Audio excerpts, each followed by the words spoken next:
Okay, so something I'm not happy with my current routine, what I'm doing, to be honest. It's not about the stream in general. It is just more annoying to do a stream later in the day but I need to create a system that I'm more intermittently doing crypto shit. Even just being on crypto Twitter, anything, man. Today, though, what I want to focus on is because the market is kind of bleeding right now and just nothing is really launching in terms of I can show it would be a waste almost to grind this right now as opposed to doing a different type of study, I think, genuinely.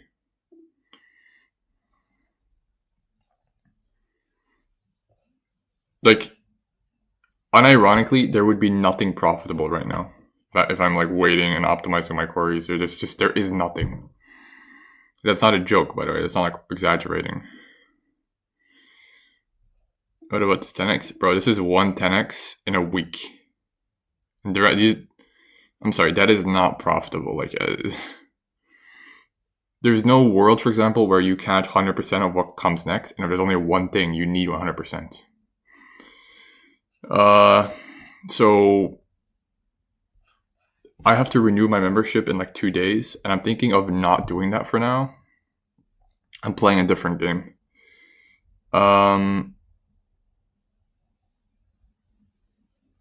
Because there's nothing launching, right? It's just silly. What is happening though is there might be an opportunity with altcoins and utility plays in general. So things are bleeding like fuck right now, but seemingly the month of September is coming to an end, and that's when we essentially have Q4 starting in October. And there is some smart, again, I'm not like a macro, like I don't do TA, I don't really care about what's going on in the world. I just let smart people have a collective opinion, and I look at, okay, and I kind of see what I think is likely to happen based on that.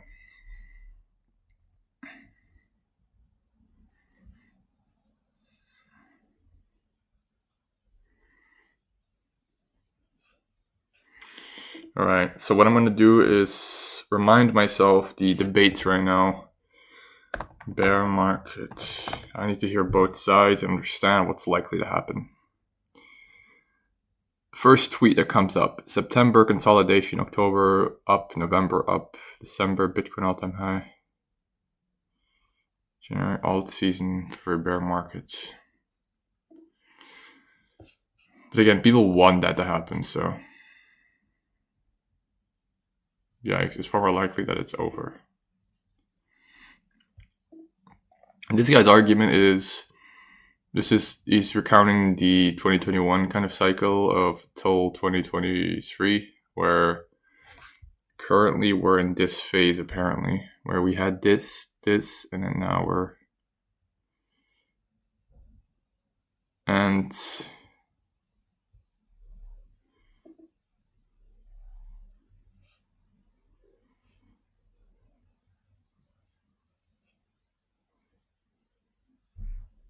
it has nothing to do with Bitcoin halving cycle. It has everything to do with the liquidity cycle, which is just beginning.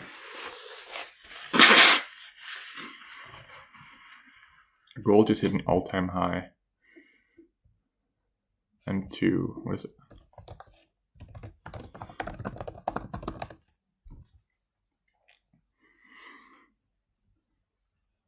To the M2 money supply, measure the amount of money circulating in the economy. Okay, money circulation.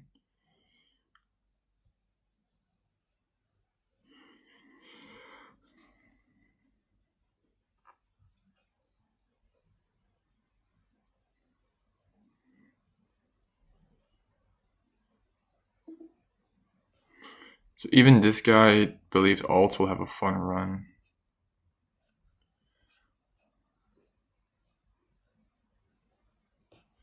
It's so over.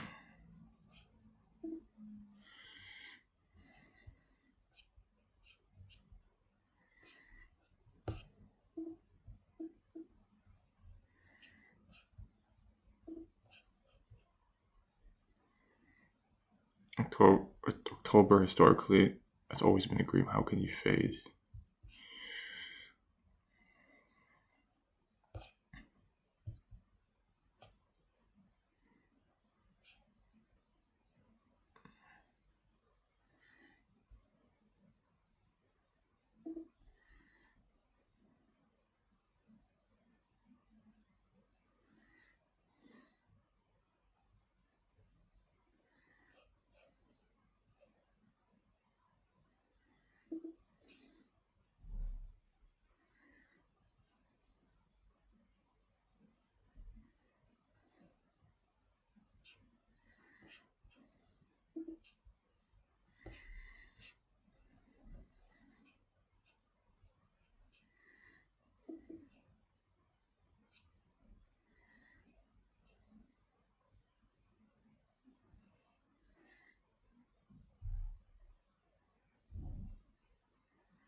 Interesting.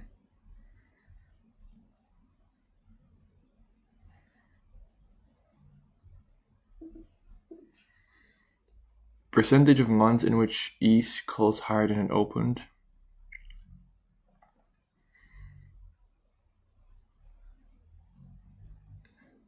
February.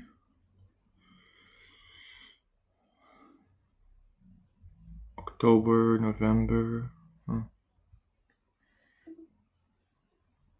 I mean, this is not a bad argument. Like, is the macro so bad right now? Not really, right? For crypto. Trump in office. Rate cuts.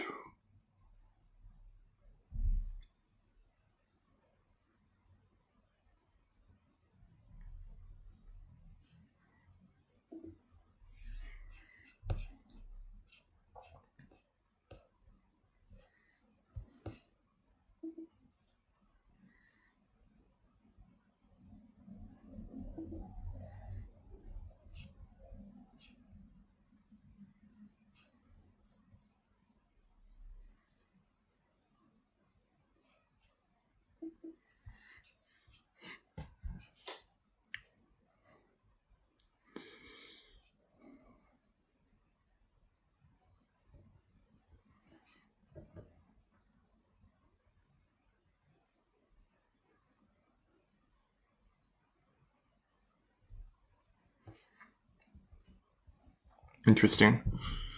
So there is genuine arguments as to why September is bad and October, November, December will just be up months, especially seemingly October and November.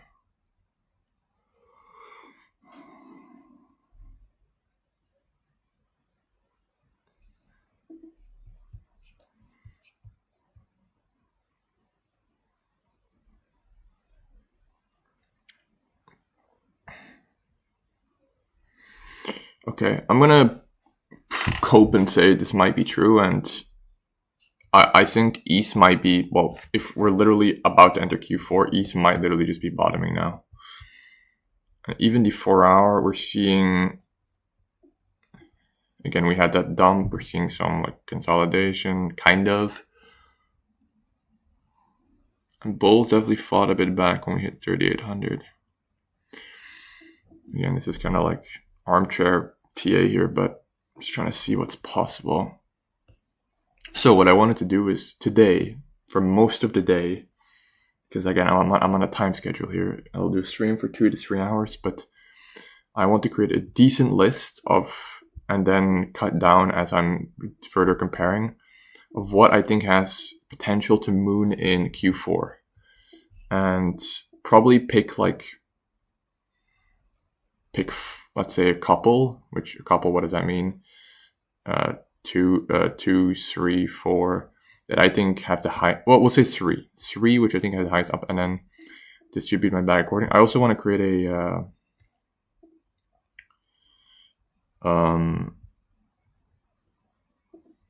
a portfolio on like my low cap gems.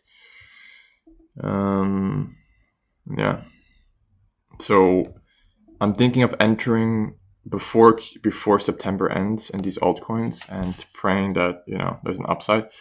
It's funny because altcoin season hasn't really started yet, so something has to happen, right? Surely. If I look at pump.fun,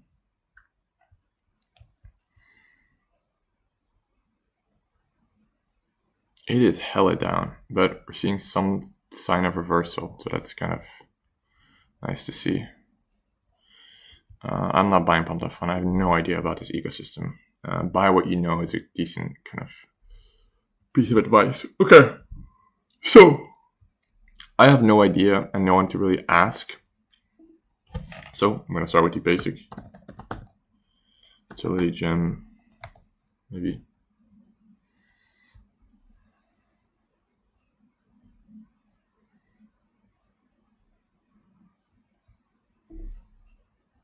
I could create a filter though that focuses on utility plays. I might do that.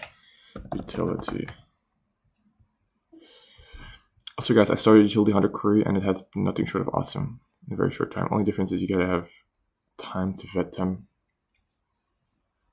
as they get called. I'm not auto-aping, but you end up some alpha stuff early. At least that's my initial observation.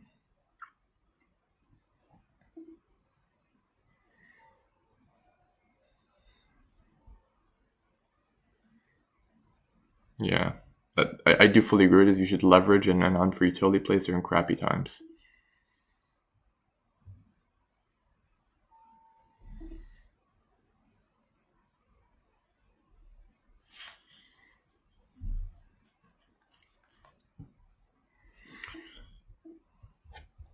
I will also build that for now for the. Well, might as well, but I'll do that later in the day. Well, later in the day then. For now, I'm just gonna see utility gem.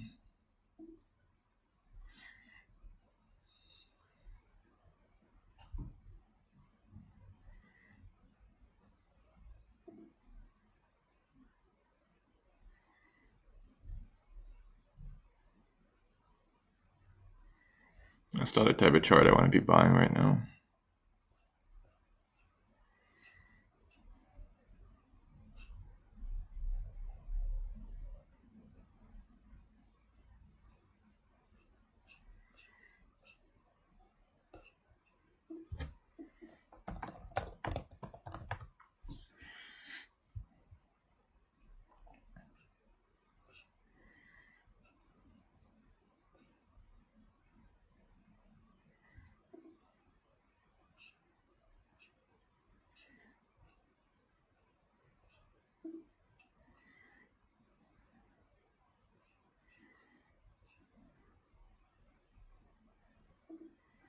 Jesus Christ. Oh, Ruby, no thank you.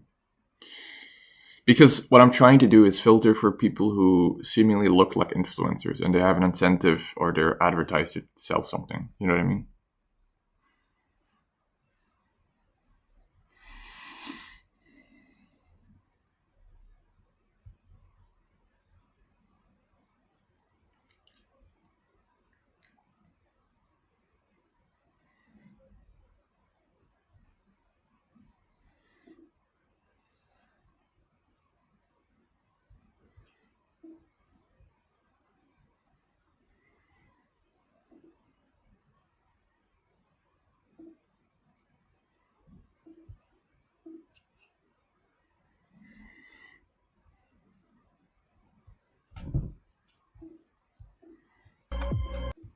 Charlie Parker didn't know anybody until Joe Jonas threw a cymbal at his head. So that's your idea of success, huh? I think being the greatest musician of the 20th century is anybody's idea of success. Dying broke and drunk and full of heroin at the age of 34 is not exactly my idea of success. I'd rather die drunk, broke at 34 and have people at a dinner table talk about me than live to be rich and sober at 90 and nobody remember who I was.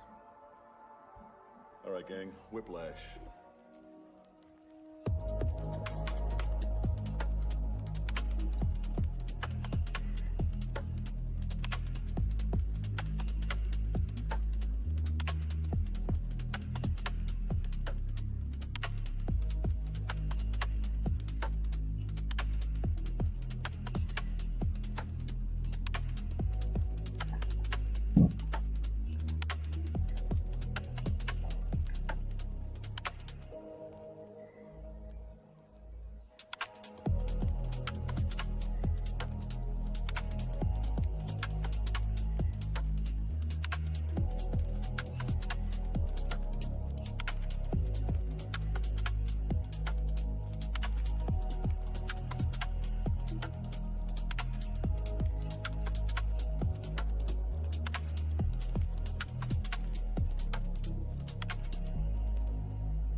Interesting. Right. I kind of agree with that thesis, though. Like, you shouldn't look for aged utility plays. Like, the chance of them coming back are not that great. You're cutting down your pool by a lot.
No, I don't like his.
Jesus.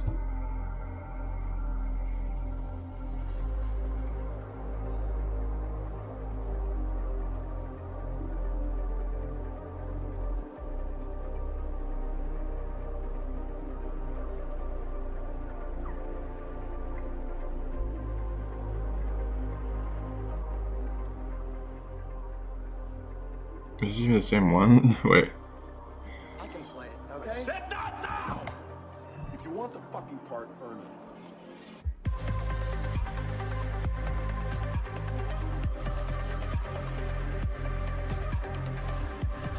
No, it's a stock. Okay. Cringe.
Or 40, 30k top for.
I have a question. Based on the mooners in the past,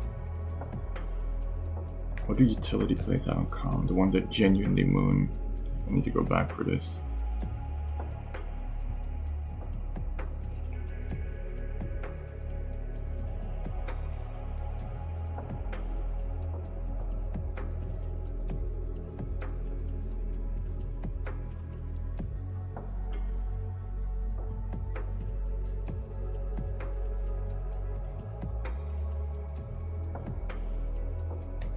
People are still building, I believe it.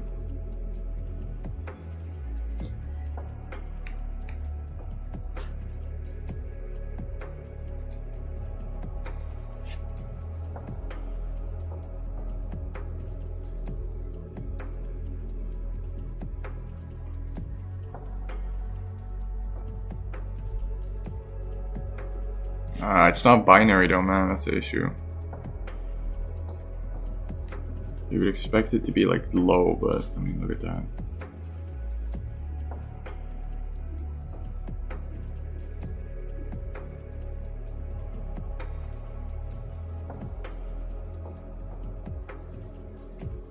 Tensor.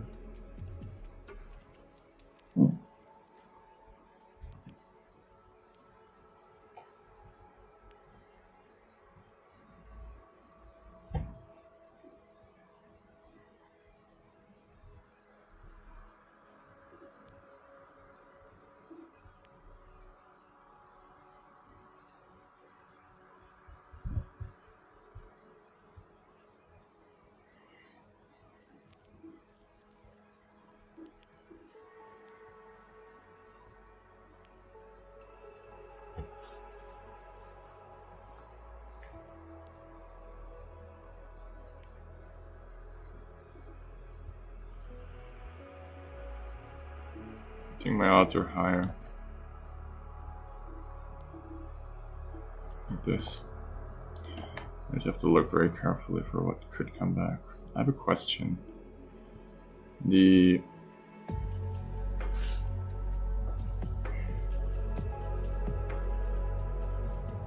Arola.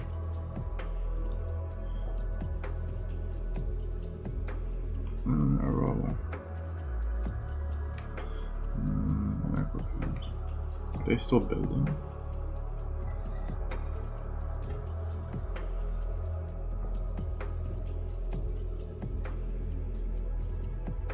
Days, 9 days.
Go away.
myself dump here.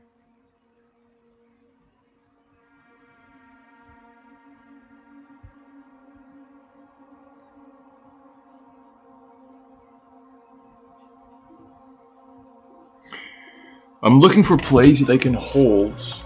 I just look back on it in a couple of months, like not a couple of months, but like post Q4, and I know for sure they're gonna be up a decent chunk. You know what I mean? Like that type of shit. I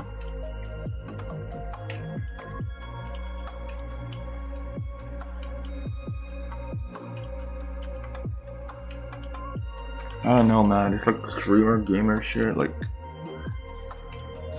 shit already works, man. We have good streaming platforms. I don't know if people care enough. Like.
So how undervalued is this? I mean, it's for sure down right now. So what, it's a streaming service thing where you get paid crypto? I mean, like, I'm fully... Well, brother, maybe first read what it's actually about. Their white paper?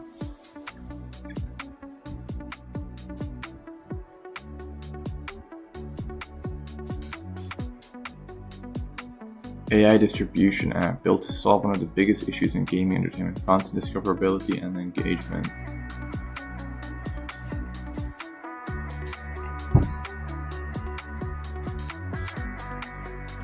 Oh, hell nah.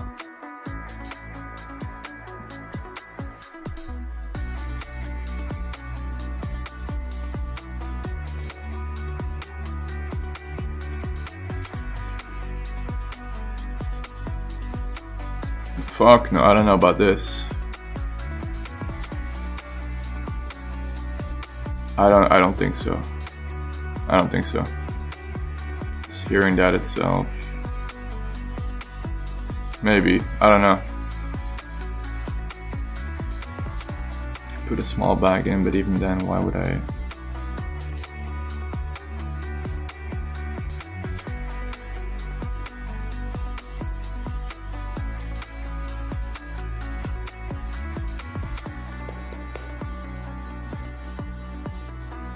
Let's see if we can get to 200 more subs in here.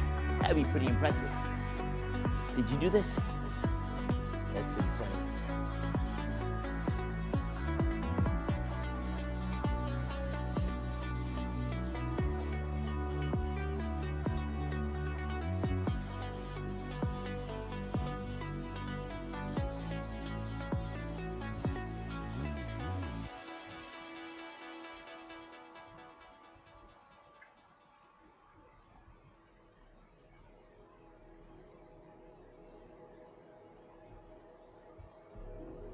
Do I have it?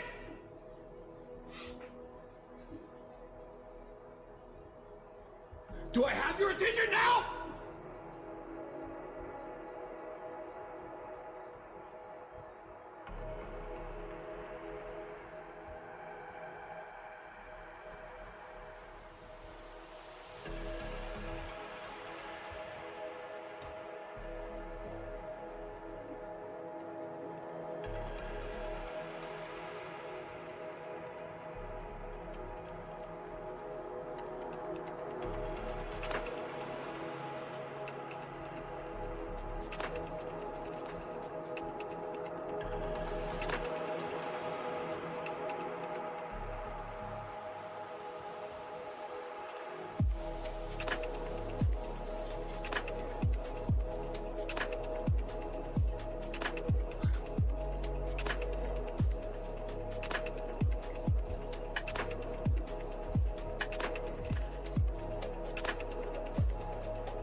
Just so I know it's worth looking into first.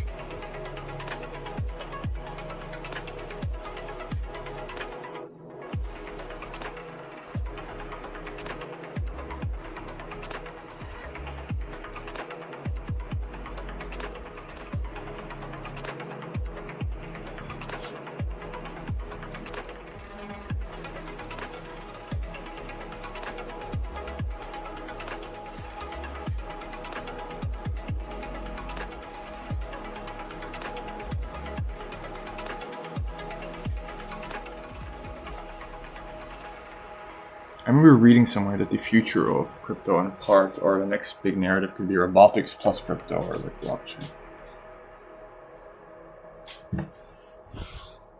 Which I found interesting. I see you at 10 million. What is it at right now? And you're not. I want to be one of the greats.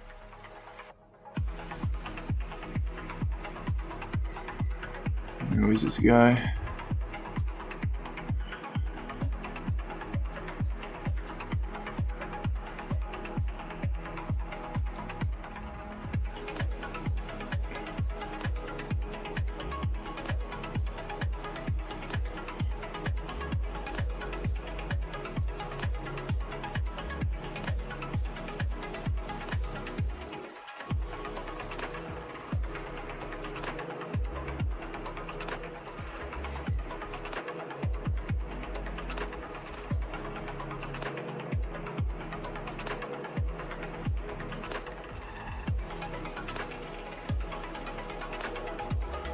What?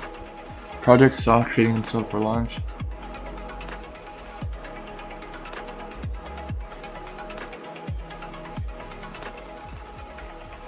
That's pretty well. That's not for launch. What is this? Mira.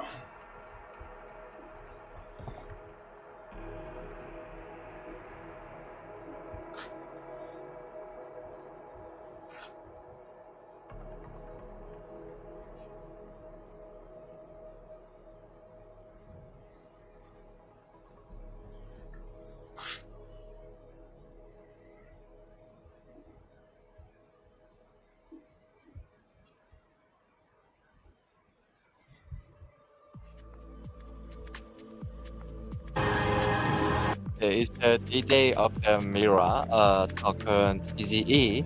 So we have some question from here.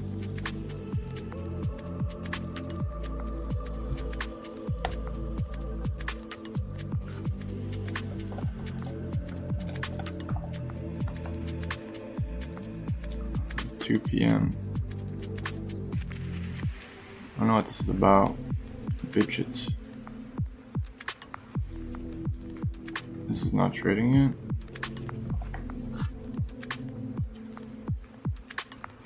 No.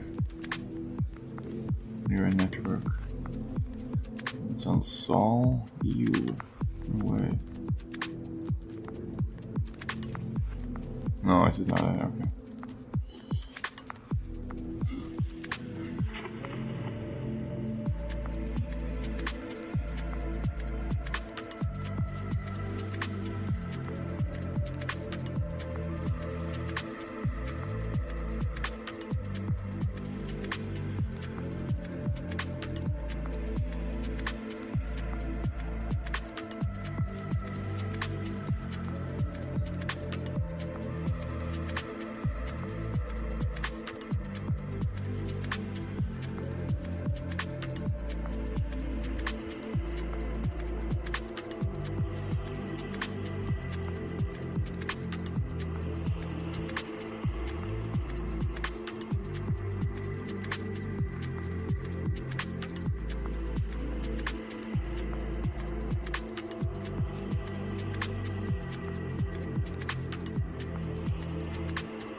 Interesting. So it's a solution for robotics, essentially, that it allows for the solving of three major problems: identity, location, and payments, or like proving who one really is, proving where one really is, and as in like the actual autonomous device, I suppose. And then secure economics, like directly.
Robotics less.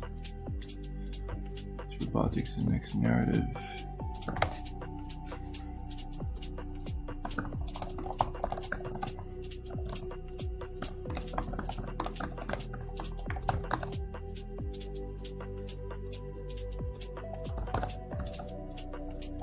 Oh, yeah.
Categories. Smart player 1, proof of work, proof of stake.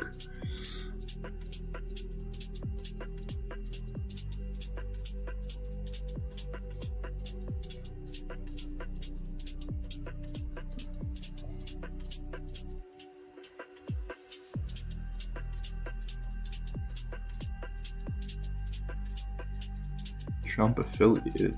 What the hell? The metaverse.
All right, so I'm in the middle of reviewing these new iPhones, which are pretty interesting, but you know, they're new iPhones, so they're iterative. And then Meta, of course, decides to also have an event because it's Techtember and things just don't stop. So I put that down for a second, I fly back out to California, and what Meta has to show me is actually shockingly advanced. Because just 10 months ago, I saw this. I made a whole video about it. These are Meta's Orion AR glasses prototypes, which were super cool and overlaid software onto the world around you.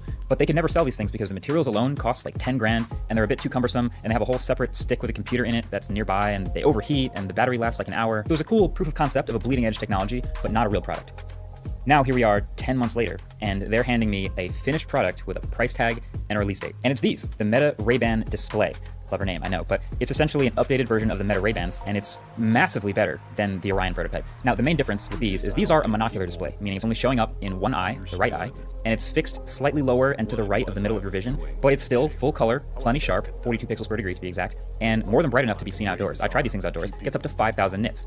So it's like a real-life little HUD in the corner of your vision that you can turn on or off at any time. And you still control everything through a neural band on your wrist that uses Surface EMG technology to read the electrical impulses going through your arm as you make different gestures that you pretty quickly memorize and can draw discreetly and quietly with pretty good accuracy. You can scroll up, scroll down, select, you can go forward and backward, and even turn up and down volume by pinching in the air and twisting slowly. And as I'm getting to try these, I just keep thinking, the rate of improvement is kind of insane. For example, the light leak you might remember from Orion was very evident. Like you could see clearly when someone was looking at something when they were activated with the Orion glasses. Now, when I pull something up on the display in these, it's basically invisible to the outside world. The light leak is nearly completely gone. Now, of course, this is a much smaller field of view, but it's pretty impressive that from most angles, there is virtually no way to see that I'm looking at something on the screen in these glasses. Even with the perfect angles when the light hits just right, all you can really tell is that these glasses do have a waveguide in them, and I seem to be looking off to the side a little bit and not directly at you. And that's it. And for the neural band, the controls have gotten even more refined and precise. So back when I tried it 10 months ago, it was pretty good, but you know, the idea of doing text input by just drawing letters in mid. Am I the only one who's like, bro, shut the fuck up? Like, some of these people, they're like, brother. Like, I don't know, maybe I'm the one who's like just too fucking gullible, but Jesus. Air with your hand was just an idea. Now, it's an actual feature, and it's maybe the most reliable, quickest method of text input that I've tried with these. It's absolutely insane. I was writing whole sentences, first try, quickly, with no errors. It was nuts. There's also no separate computer puck necessary for these, like there was with the prototype. Everything is self-contained in the glasses, which are admittedly definitely kind of thick, you know, a little less crazy than the Orions, but you can still tell there's some stuff going on with these if I walk by wearing them.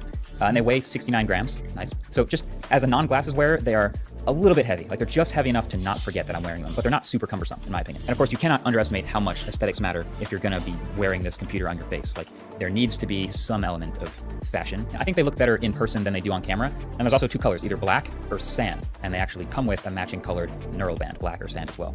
Oh, and the charging case. The charging case is also pure genius. It can either hold the glasses inside, or you take them out and it folds down flat in like 2 seconds and still has enough room for 4 more charges of battery. This did not get enough attention for how awesome it was because it came in the middle of a keynote that was kind of an absolute disaster in so many other ways, but I'm impressed with the charging case. Now, here's the thing. These Meta Ray-Ban smart glasses have been out for like 4 years now, and they have been a hit actually. They let you talk to Meta's AI and send messages with your voice and listen to music. But I'm fairly confident that the number one use of these by far is to use the built-in cameras to record POV videos. So the real question you might be asking is, all right, Marquez, what does adding a display into the glasses actually get you? And I was thinking the same thing. I'm glad you asked, because I have the answers now. So number one, first and foremost, you can obviously see the UI of the glasses instead of just relying entirely on voice commands. So if you want to do something in the UI with the gestures and never speak a word out loud, that's advantage number one, having a screen. Number two is you can actually see the viewfinder of the camera now, so you can be very sure of exactly what you're capturing, and you can review pictures and videos after you've taken them. That's also pretty useful. Number three, messaging and even video calls on your glasses are pretty sick. So if you're in a video call, you can see the person you're talking to, and the person on the other end just sees a feed from your forward-facing camera, just straight POV. Then number four, maps, which I think are pretty killer. I've talked about this with Google Glass. If you go to navigate somewhere, you can open up the maps and then get turn-by-turn directions and a rotating map that tracks with your head to match the direction you're facing, which to someone like me with a terrible sense of direction is so clutch. And then number five is subtitling basically anything you want in the real world. It uses the beamforming microphones to specifically listen to whatever's in front of you and then put that live text on the HUD of exactly what they're saying. And it works pretty quickly. And if that speech is in another language, it should be able to live translate everything for you to understand what they're saying. Again, so clutch. And this is all being wrapped into a real product that you can buy this year with a real price tag that is $800, which, yeah, it's expensive. It's the price of a whole phone, but it's actually a little bit less expensive than I maybe would have guessed before actually hearing that. I wouldn't be surprised if Meta's actually losing money on the hardware here in an effort to just get them out and get them into people's hands. But that also conveniently brings us to maybe the biggest downside of this particular product, which is that it is Meta. And that's not a disaster. I mean, obviously people already like the Meta Ray-Bans already, but it also does mean you still will have the privacy questions of exactly what data is being collected and what they do with it. And then the other thing, I don't know if you noticed, but every app that you use on these glasses is strictly first-party stuff. Like messaging with your friends, that's WhatsApp. Video calls on the glasses, that's also WhatsApp. That's not Google Maps, it's their own mapping service, which I can guarantee won't have the best real-time traffic info or ratings like Google Maps has. And they'll even let you scroll through Instagram Reels, because Meta owns Instagram. The only exception I saw to this rule was the music playback was done through a partnership with Spotify. But as of right now, or at launch, there is no app store for these. It's coming, allegedly, but not yet. But overall though, I just can't help but be super impressed with how quickly they have been moving forward with this. Like I said, less than a year ago was that crazy prototype with the separate computer and the $10,000 bill of sale. And now here we are.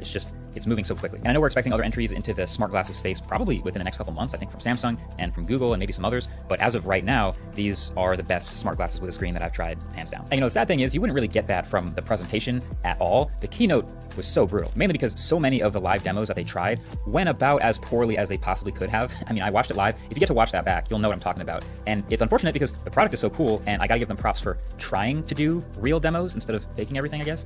But yeah, this isn't gonna be convincing anyone. What do I do first? You've already combined the base ingredients, so now grate a pear to add to the sauce. What do I do first? You've already combined the base ingredients, so now grate the pear and gently combine it with the base sauce. All right, I think the Wi-Fi might be messed up. Pause WhatsApp video call. There we go. Uh-oh. Well, let's see what happened there. That's too bad. I don't know what happened. The irony of the whole thing is that you spend years making technology and then the Wi-Fi at the day kind of catches you. So yeah, there's a distinct lack of good videos of people using this tech in these headsets right now. But I'm predicting that when these actually do come out in a few weeks, that we're gonna see a pretty significant wave of all this new content of the cool stuff people get to do with this, from the live captioning to the maps to the AI stuff that it's capable of all at once. People are just gonna start flooding the internet with content about it. But yeah, seeing how fast these improved really actually, for the first time in a while, got me thinking about if it could bring us closer to a post-smartphone world, which is obviously still super far away. These still need a smartphone to connect to work. But you know, imagine a world where you're walking around on a scenic hike and you see a cool scene, and instead of taking your phone out and putting a computer between you and the scene, you just, snap the picture on your glasses and you just appreciate it. Seems nice, right? Then again, would you rather be talking to someone and see them check their phone or their smartwatch real quick, and it's kind of rude, but then they're over it? Or you're talking to someone who's maybe wearing some glasses like this, and every once in a while they just kind of glance down and to the right a little bit while they're talking to you, and it's subtle, but you don't know if they're actually paying attention to you or not. Something to think about. Anyway, thanks for watching. Catch you very soon in the next one. Peace. Interesting. So that's definitely a wave I expect to come. How does that play into crypto? Well, obviously we know AI and robotics is coming. Would you say that's part of robotics?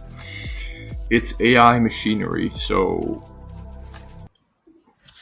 Okay, so I think the big next wave though, in terms of general technology, is like, of course, this is kind of like, obviously people notice AI, but it's not just that. It's like these consumer products of like glasses, maybe even a fucking fake arm, which would be robotics, kind of. But how does like glasses and like a VR headset and maybe even something else, consumer product that has AI into it and automation, how does that play into crypto and robotics and the next narrative you think could expect to see? Now, I think you're wrong a little bit about your take on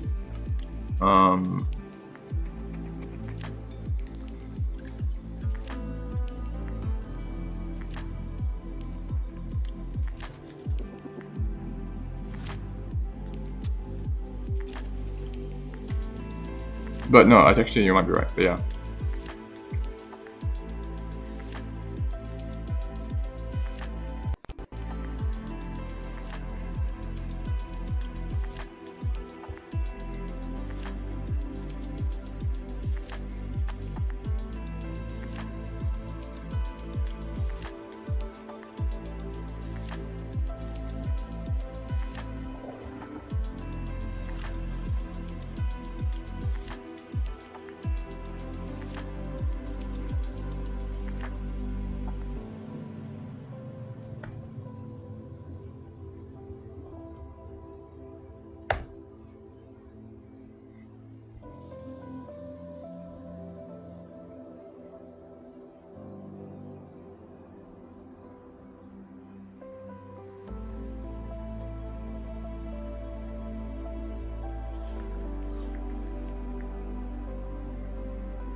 What?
Yeah?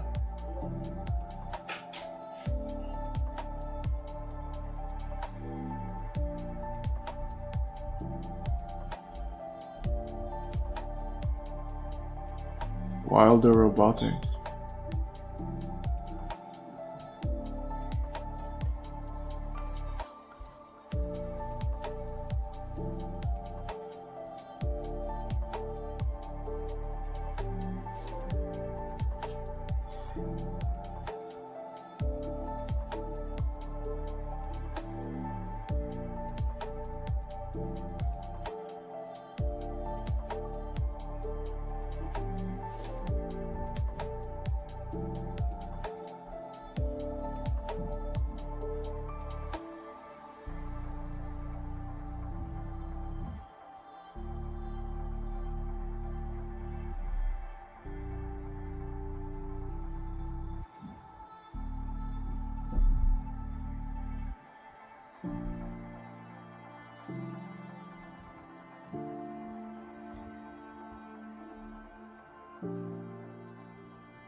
You know Whiplash by heart. Yes, sir. Every measure. Well, you better fucking hope your memory doesn't fail you. And I hope you play it a whole lot better than you did last month in rehearsal. Because I do not intend to start losing now. Get your sticks and get your fucking ass on stage. On stage!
I'm looking for Mark Zuckerberg. Do you guys remember when the metaverse was supposed to change everything? I remember when Mark Zuckerberg came floating out on his legless body, promising us the future. Whether we wanted that or not, we were pitched this new frontier of the internet. A shared virtual world where we'd work, play, hang out, socialize, and even own digital land and assets. Facebook rebranded to Meta. Crypto project like Decentraland and Sandbox exploded with private funding in the millions. VR was back in the spotlight as the next big thing. And for a moment there, it feels like we were witnessing a birth of something new, an evolution into the future of technology. But fast forward today, and it hasn't quite panned out. So what happened to the metaverse? I wanted to look back and figure out where the hype came from and what all went wrong. From its sci-fi origins and tech breakthroughs to the NFT boom and its ultimate fade into obscurity. We'll also explore what's left of the metaverse and figuring out, is it truly dead or is it just waiting for its second life? To really understand what the metaverse was supposed to be, we have to go back, way back. The idea didn't start with Facebook or crypto or VR headsets. It started in sci-fi. It began in fiction. In 1992, the science fiction author Neil Stephenson published Snow Crash, a cyberpunk novel that introduced and coined the term metaverse. In it, the metaverse was a massive shared reality, a kind of 3D internet people could connect with, escape from reality, and even do business in. Everyone had their own avatars, there were corporations, streets to walk upon, and even subcultures within the space. It was gritty, immersive, and ironically, pretty dystopian. The same idea of the metaverse kept popping up in popular culture with movies like The Matrix and Ready Player One coming later. The dream of a fully immersive digital world where your identity wasn't tied to your physical body, just your imagination. Although both of these movies have a pretty dark spin on the metaverse and aren't really something we dream about. Yet by the early 2000s, people were already experimenting with these fully digital spaces and digital lives. Enter these proto-metaverses, let's call them. I'm looking for proto Mark Zuckerberg. To begin, there was Second Life that launched in 2003, and it was the most ambitious for its time. It wasn't technically a game, there was no objective. Just a massive space where people created avatars, built houses, ran businesses, bought and sold digital land. Real money was involved as well, and users could cash out the earnings in actual US dollars. During its early years, Second Life experienced rapid growth within the space and intense media attention. By the mid-2000s, major universities, corporations, even governments had established a presence in this virtual world. Real brands like IBM, Reuters, American Apparel had digital storefronts within the space, while educators were exploring its potential for remote teaching in the early 2000s. At its peak in 2007-ish, Second Life had millions of users and a thriving in-game economy. However, Second Life's momentum began to slow in the 2010s. User base plateaued as newer social platforms and games started to consume its audience, with technological limitations and a steep learning curve, and a reputation for niche, more adult content further limited its mainstream appeal. Around the same time, we saw more stylized concepts start emerging of these worlds, and enter Habbo Hotel, which I played a ton of when I was a kid. Habbo Hotel leaned into the pixel art and social minigame themes of the early 2000s, which was directly targeted at the teenage population at that time. You could buy furniture, decorate your room, throw parties, and just interact with the people around you. It was chaos, but it had its charm. Throughout the 2000s, Habbo Hotel expanded internationally, attracting millions of users from dozens of countries. Its business model relied heavily on people buying virtual goods, allowing users to purchase their furniture, their clothes, anything to customize their avatar or the room they were hosting. Habbo became especially notable for its active moderation and community events, fostering a safe and engaging environment for kids at the time. However, it also faced its challenges over the years, including concerns with online safety and certain controversies regarding inappropriate behavior, which in turn tightened moderation policies, driving some users away from that open chat room that they loved. Despite these hurdles, Habbo Hotel remains open and online today, continuing to evolve with new features and updates for its users. Its pioneering approach led the way for these casual virtual spaces that was more approachable than a Second Life, and it remains a nostalgic staple for many features and updates for its users. Moderation policies, driving some users away from that open chat room that they loved. Despite these hurdles, Habbo Hotel remains open and online today, continuing to evolve with new features and updates for its users. Its pioneering approach led the way for these casual virtual spaces that was more approachable than a Second Life, and it remains a nostalgic staple for many kids that grew up in this era. Habbo Hotel's legacy lies with its networking and community that fostered the game, not so much the game itself. And there's also the PlayStation Home, an equal space to these, but on the PlayStation Network. It's brought this virtual space concept to the console users. Sony's vision of this 3D social hub on the PlayStation 3 where players could create avatars, watch trailers together, decorate apartments, and interact with each other was ahead of its time for the console user base. While people hold this fondly in their hearts, Sony did shut down this project in 2015. But since then, dedicated fans have began keeping the servers alive with a whole fan-made project on the side to revive these servers and bring back these spaces that Sony people hold dear. All of these were early steps forward to the idea of the metaverse. But there was one thing missing from them, and that was true immersion. But first, a message from our sponsor. Dom, we need to call you back. Yep, not yet. Good one. By the way, get to say hi. Mark, we know you're watching the video. We're gonna need you to hit that subscribe button real quick. We can wait. By the 2010s, virtual reality was in the news in a big way. It wasn't the first time we'd seen this hype around this immersive technology. The 90s had plenty of experience with headsets and other VR applications that were not quite there. Anyone remember the Virtual Boy? Or those bulky VR headsets we saw in arcades from our childhood? The idea was there, but the tech just wasn't ready. But then in 2012, something changed. A 19-year-old named Palmer Luckey, working out of his garage, launched a Kickstarter for a new kind of headset, the Oculus Rift. Unlike past attempts, it wasn't just a toy or a novelty. It offered true immersion, with a wide field of view, responsive head tracking, and full 3D depth. This campaign exploded, raising over $2.4 million in a matter of weeks. So suddenly, VR wasn't just a retro gimmick. It was back in full force. Only a couple years later, Facebook would come and purchase Oculus for $2 billion, shocking the tech world. Mark Zuckerberg declared VR the next big step forward in technology innovation, a way to connect people, not just entertain them. It was a bold bet that kicked off a wave of competition. HTC partnered with Valve to launch the Vive, complete with room-scale tracking and motion controllers. Sony released the PlayStation VR, bringing VR to the console audience. Side note, my first instance with VR was my buddy who won the PlayStation VR off a Taco Bell prize box after telling him he was never going to win it. I was sitting next to him in the car. It was pretty fun. We played that one burger flipping game, and I had a good time. The barriers were coming down. Just put the headset on and step into another world. And these weren't just tech demos anymore. By the late 2010s, the whole ecosystem of VR platforms and hardware was emerging. VR chat became a chaotic, meme-fueled area to hang out with your friends. Rec Room took a more friendly, safe approach. There was a big screen that let people watch movies together, and of course the games like Beat Saber, Super Hot, and later down the line Half-Life Alyx. That showed that VR wasn't just a novelty anymore. It was its own genre now. It was its own experience. It was definitely weird, and it was definitely niche. By all means, this was not mainstream, but it felt like the beginning of something. And yet, even with all of that progress, VR struggled to go mainstream. Because for all of its magic, VR had its limitations. Headsets were still pretty pricey. They were heavy. Many users gained motion sickness still from the use of VR headsets. It was also a lot to set up during this time. It wasn't something you could just open like a video game on your console. It took some setup and getting used to. And while VR chat and Rec Room games had their communities, it didn't have the mass appeal of games at the time. Most people were content with these 2D screen games as it was their norm, it's what they trusted, it's what they loved. And the metaverse at this point was just starting to work, a lot of extra to get into. So by the time Meta came in and started pushing its full-on metaverse, this vision of a fully connected VR space within the internet, the audience exactly wasn't waiting with open arms. And that's when crypto showed up. So then I told the guy, you can get a phone call with Zuckerberg, and all this Dogecoin you see is yours, bud. NFTs, or non-fungible tokens, are unique digital assets on the block. In 2020 and 2021, they went from obscure crypto toys to multi-million-dollar headlines. People were buying and selling JPEGs of monkeys for tens and even hundreds of thousands of dollars. It was insane. But NFTs weren't just about the art. The pitch was bigger than that. It was digital ownership. If the metaverse was the new internet, NFT would be the property rights system that it ran on. You want to own land in this virtual space? It can be an NFT. You want a rare outfit for your avatar? It's an NFT. You want to bring your identity across multiple platforms? Solved with NFTs. Then entered the era of purely NFT-based games like Decentraland, Sandbox, and Axie Infinity. Decentraland promised a fully digital world where users owned the land within it. And more than just the land, the buildings, the art, the fashion, anything you could obtain, you had pure ownership of. Companies were eating this up, buying up parcels of land. Events were held, and real money was changing hands. Sandbox was also right along in this race, with people like Snoop Dogg and Adidas putting big money on these projects. And then there were your gacha games like Axie Infinity, which was a straight Pokemon ripoff that you could play to earn. God, I hate that. In this digital gold rush, everything became an investment. The metaverse wasn't about experiences anymore. It was how to get rich quick. Even traditional companies were starting to jump platforms, solved with NFTs. Then entered the era of purely NFT-based games like Decentraland, Sandbox, and Axie Infinity. Decentraland promised a fully digital world where users owned the land within it. And more than just the land, the buildings, the art, the fashion, anything you could obtain, you had pure ownership of. Companies were eating this up, buying up parcels of land. Events were held, and real money was changing hands. Sandbox was also right along in this race, with people like Snoop Dogg and Adidas putting big money on these projects. And then there were your gacha games like Axie Infinity, which was a straight Pokemon ripoff that you could play to earn. God, I hate that. In this digital gold rush, everything became an investment. The metaverse wasn't about experiences anymore. It was how to get rich quick. Even traditional companies were starting to jump in. JP Morgan opened a virtual lounge, and Samsung launched NFT galleries. But here's the thing, is that most of these weren't fun or engaging for the audience that was supposed to be sold this world to, or even functional for them. You could buy land, but there was nothing to do on it. Most of these graphics were clunky and just behind the curve of most video games this time. Movement was laggy and servers were just not great. And often the average user count was in the hundreds. Not hundreds of thousands or hundreds, just hundreds. And then the speculative bubble eventually burst. NFTs tanked. The crypto winter set in. And the Web3 metaverse dream that we had been all sold started to unravel. But when all these crypto projects stumbled, there was one big player still in the game. I believe the metaverse is the next chapter for the internet. And it's the next chapter for our company too. In 2021, Facebook made a bold move. They weren't just investing in this metaverse. They were trying to create the metaverse. Mark Zuckerberg floated on stage in the sleek digital living room and made the announcement. Facebook was changing its name to Meta. The message was clear. This wasn't just a new app or a side project. This was the future of the company. A pivot on scale with some of the largest company shifts in history. Meta would no longer be just a social media giant. It would now charge the way into a new digital frontier, or so they promised. And Meta didn't just talk big, they spent big. They put billions into this project. The company had pledged to put over $10 billion a year into Reality Labs. Their division focused on AR, VR, and the metaverse development. They acquired studios in the VR space like Beat Worlds, who created Beat Saber, and poured tons of resources into headset development. And finally unveiled their flagship platform, Horizon Worlds. Zuckerberg's vision was ambitious. Imagine a place where you could work, play, socialize, and shop all in these immersive 3D spaces. You'd hang out with friends, attend concerts, collaborate in digital offices, and even build your own worlds. It was pitched as the next evolution of the internet, a space not just for content, but for presence. When people actually got in and tried Horizon Worlds, it wasn't exactly mind-blowing. Avatars were floaty and cartoonish, and most infamously, had no legs. The environments were sparse and glitchy, and strangely lifeless, years behind what modern video games were pumping out in terms of graphics and immersion. There was little to do besides wander through these mediocre mini-games and half-finished spaces. Users also quickly noticed something else. No one was there. Despite Meta's massive investment, Horizon Worlds was failing to retain users. According to leaked internal documents, not even Meta's own employees were using the platform. Some didn't even know how to log in. It was a far cry from the 3D virtual internet space future that we were all promised, and it was a brutal reality check for the company behind it. So what went wrong with this metaverse? Part of the problem was Meta's approach. Instead of starting with what people actually wanted in these spaces, it felt like they started with what the company wanted to build. Horizon Worlds wasn't born from a passionate community or a group that wanted something out of the space. It was a top-down attempt to manufacture and shop from the ground up. It didn't help that they leaned into this cringy corporate optimism. Promos talked about remote collaboration, 3D workspaces, and digital productivity, but not much fun and creativity or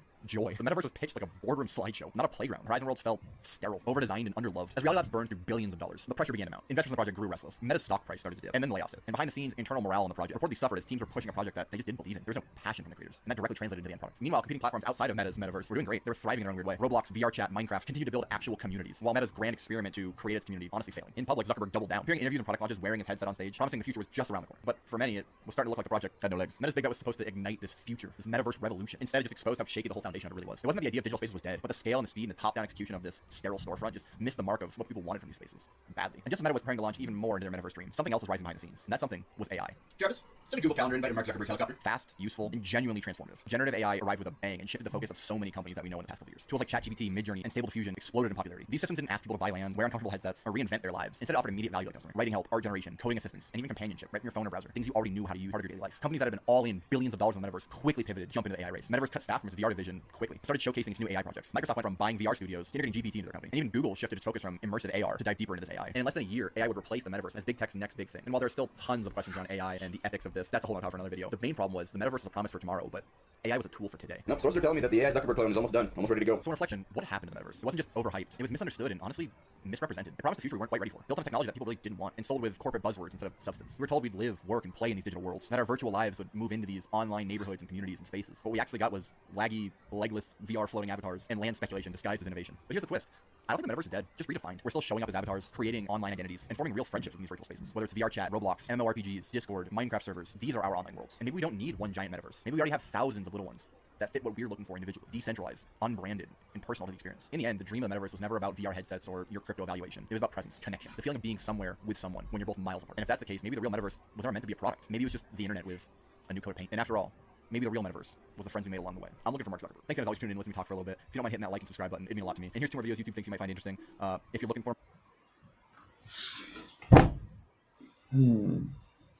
Right, okay, so again, we know the metaverse failed, but largely it's still developing hiddenly, and the mark is still developing it on its own. And right now, you can never say we're going lower, but when you have projects related to the metaverse, these are still active, right? Twitter.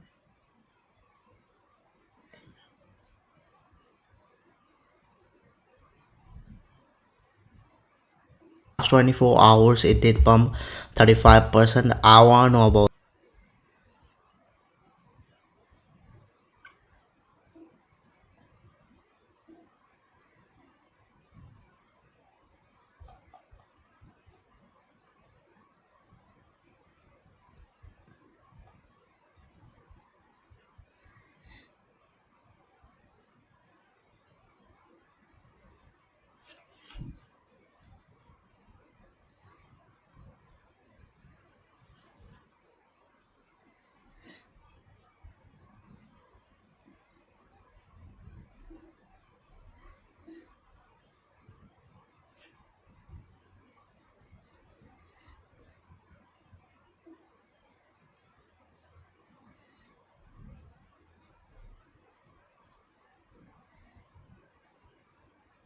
IP.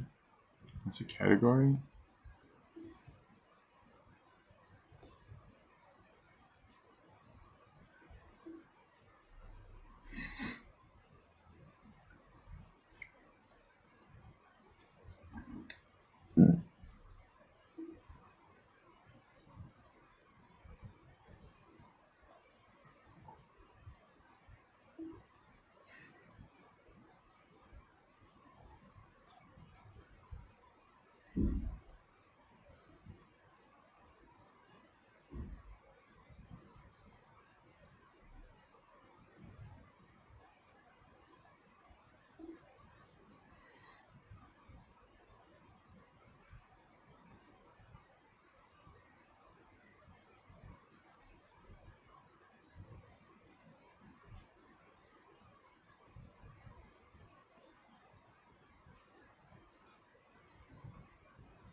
Wait.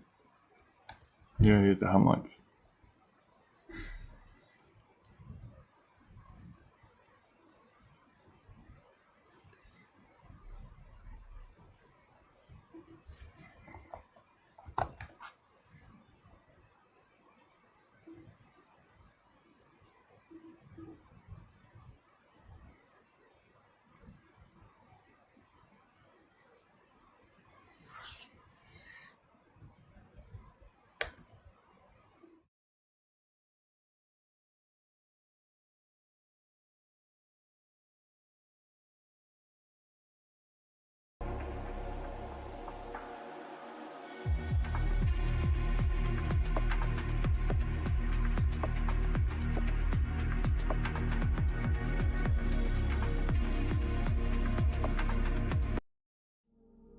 lot of people know what it feels like.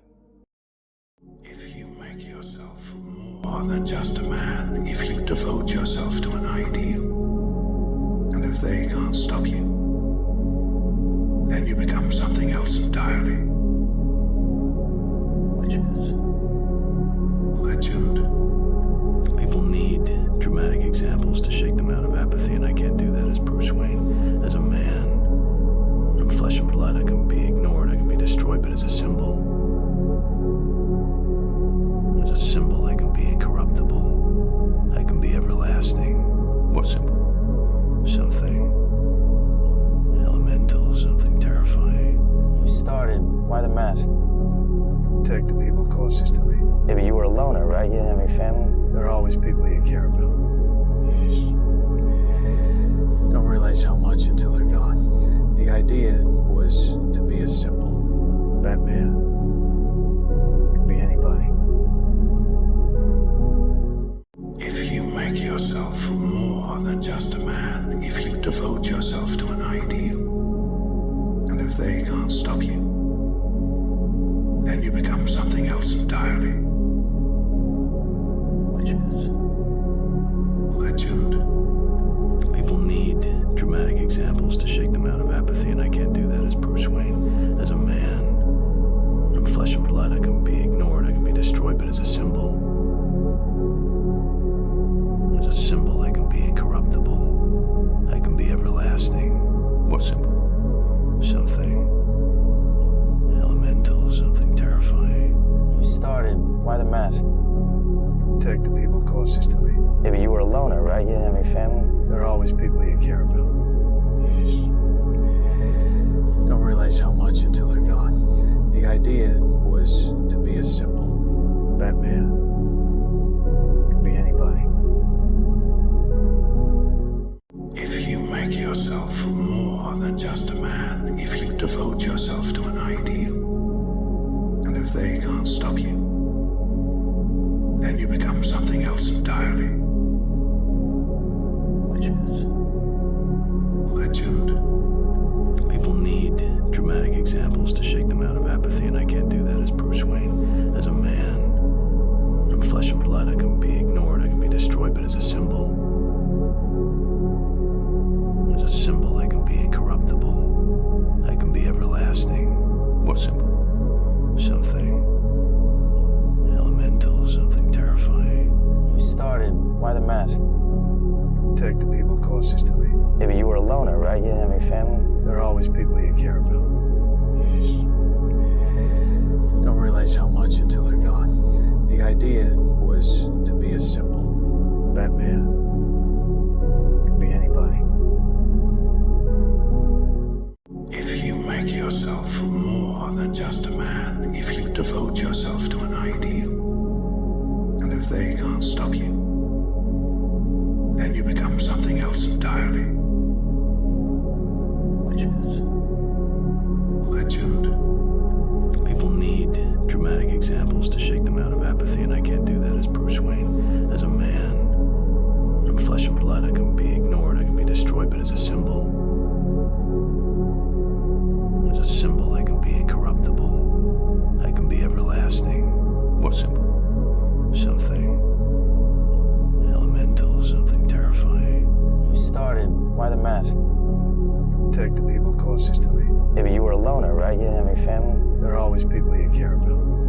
You just don't realize how much until they're gone. The idea was to be as simple. Batman could be anybody. If you make yourself more than just a man, if you devote yourself to an ideal, and if they can't stop you, then you become something else entirely. Which is legend. People need dramatic examples to shake them out of apathy, and I can't do that as Bruce Wayne. As a man, I'm flesh and blood. I can be ignored, I can be destroyed, but as a symbol, I can be incorruptible. I can be everlasting. What symbol? Something elemental, something terrifying. You started. Why the mask? Protect the people closest family? There are always people you care about. You just don't realize how much until they're gone. The idea was to be a simple Batman. Could be anybody. If you make yourself more than just a man, if you devote yourself to an ideal, and if they can't stop you, then you become something else entirely. Which is legend. People need dramatic examples to shake them out of apathy, and I can't do that as Bruce Wayne. As a man, I'm flesh and blood. I can be ignored, I can be destroyed, but as a symbol, I can be incorruptible. I can be everlasting. What symbol? Something elemental, something terrifying. You started. Why the mask? Protect the people closest to me. Yeah, but you were a loner, right? You didn't have any family? There are always people you care about. You just don't realize how much until they're gone. The idea was to be a simple Batman. Could be anybody. If you make yourself more than just a man, if you devote yourself to an ideal, and if they can't stop you, then you become something else entirely. Which is legend. People need dramatic examples to shake them out of apathy, and I can't do that as Bruce Wayne. As a man, I'm flesh and blood. I can be ignored, I can be destroyed, but as a symbol, I can be incorruptible. I can be everlasting. What symbol? Something elemental, something terrifying. You started. Why the mask? Protect the people closest to me. Yeah, but you were a loner, right? You didn't have any family? There are always people you care about. You just don't realize how much until they're gone. The idea was to be a simple Batman. Could be anybody. If you make yourself more than just a man, if you devote yourself to an ideal, and if they can't stop you, then you become something else entirely. Which is legend. People need dramatic examples to shake them out of apathy, and I can't do that as Bruce Wayne. As a man, I'm flesh and blood. I can be ignored, I can be destroyed, but as a symbol, I can be incorruptible. I can be everlasting. What symbol? Something elemental, something terrifying. You started. Why the mask? Protect the people closest to me. Yeah, but you were a loner, right? You didn't have any family? There are always people you care about. You just don't realize how much until they're gone. The idea was to be a simple Batman.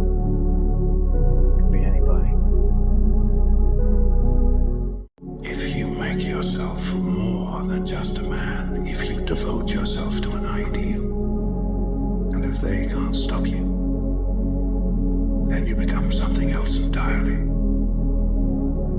Which is legend. People need dramatic examples to shake them out of apathy, and I can't do that as Bruce Wayne. As a man, I'm flesh and blood. I can be ignored, I can be destroyed, but as a symbol, I can be incorruptible. I can be everlasting. What symbol? Something elemental, something terrifying. You started. Why the mask? Protect the people closest to me. Yeah, but you were a loner, right? You didn't have any family? There are always people you care about. You just don't realize how much until they're gone. The idea was to be a simple Batman. Could be anybody. If you make yourself more than just a man, if you devote yourself to an ideal, and if they can't stop you, then you become something else entirely. Which is legend. People need dramatic examples to shake them out of apathy, and I can't do that as Bruce Wayne. As a man, I'm flesh and blood. I can be ignored, I can be destroyed, but as a symbol,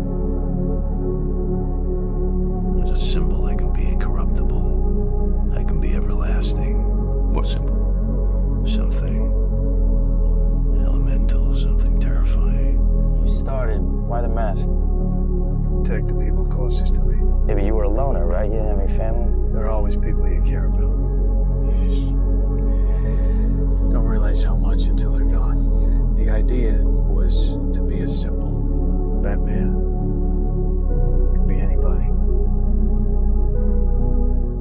If you make yourself more than just a man, if you devote yourself to an ideal, and if they can't stop you, then you become something else entirely.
All right, last 50 minutes. I think one of the projects that I do want to add to my list already is, because it looks interesting, Cage. Was it right? Cage.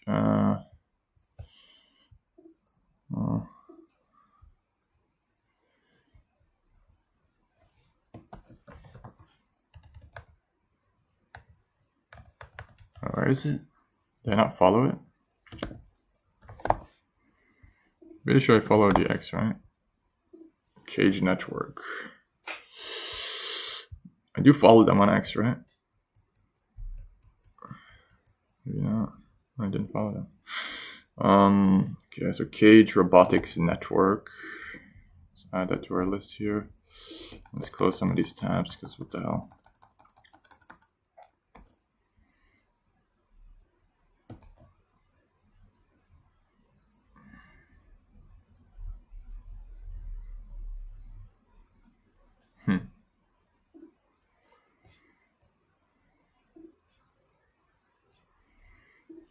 Chads.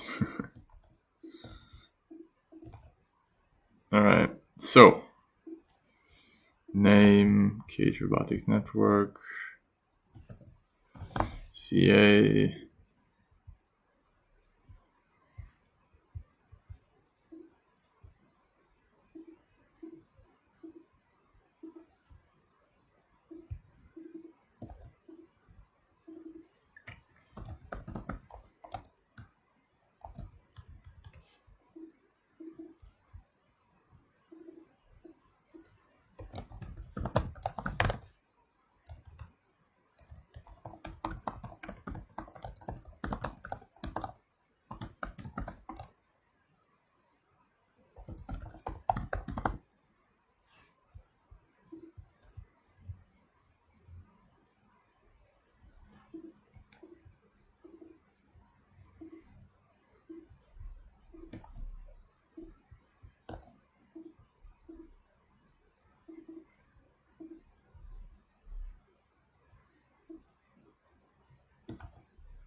I mean, potential market cap. I have no idea, but YouTube. This is just a video that explains it quite well. I need one.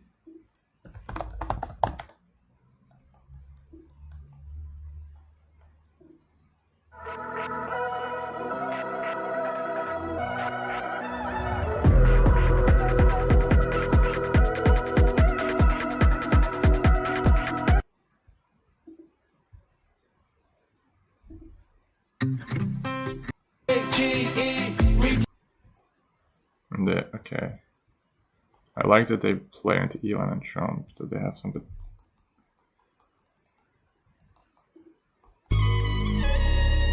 other narratives as well. And I do think, you know, this list.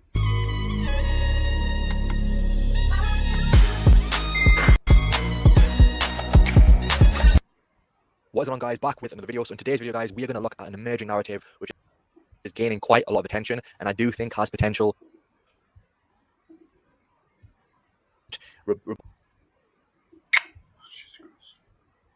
Come on, dude.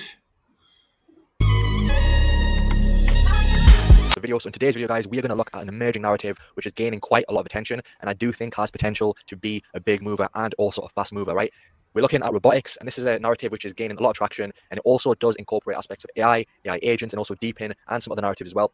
And I do think, you know, this list, you do have quite a lot of projects within AI agents that also could come into the robotics narrative. But for today's video, guys, we're going to look at some potential low cap altcoins within specifically just the robotics narrative. They do incorporate different narratives. But again, guys, this is a narrative which does come with high risk. You're probably going to see a lot more launches come out, a lot of rugs. These ones do look like they could have traction. You know, got some established ones as well, which I do think can be good movers because they are pretty low in market cap. Anyway, guys, let's get straight into it. So the first one, which I do really like, and this is the only one within the robotics narrative that I do currently hold, and that is Peak, right?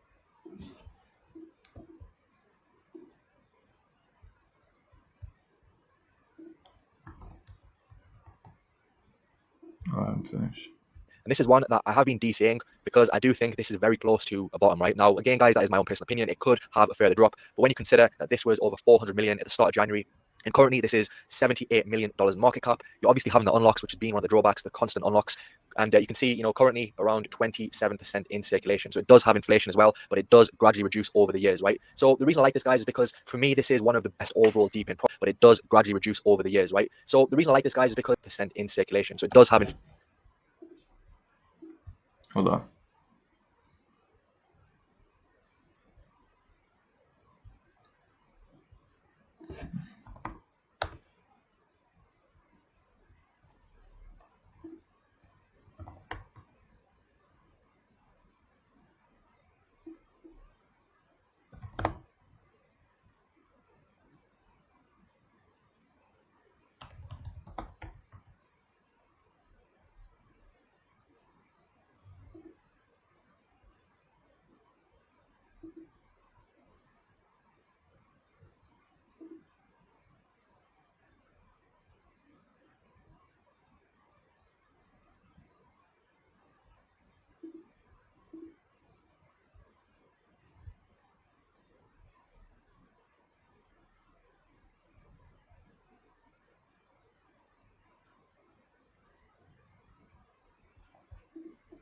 Inflation as well, but it does gradually reduce over the years, right? So the reason I like this, guys, is because for me, this is one of the best overall deep in projects. It's also a layer one, they've got a growing ecosystem. But what I also see in this as well, guys, is the potential. Well, this is currently, according to CoinGecko, according to CoinMarketCap, the main mover within the robotics narrative, right? So essentially, this is used to power the machine economy and basically used to build dApps for vehicles, robots, and also a lot of the devices, right? So you can see some of the use cases for the main mover within the robotics narrative, right?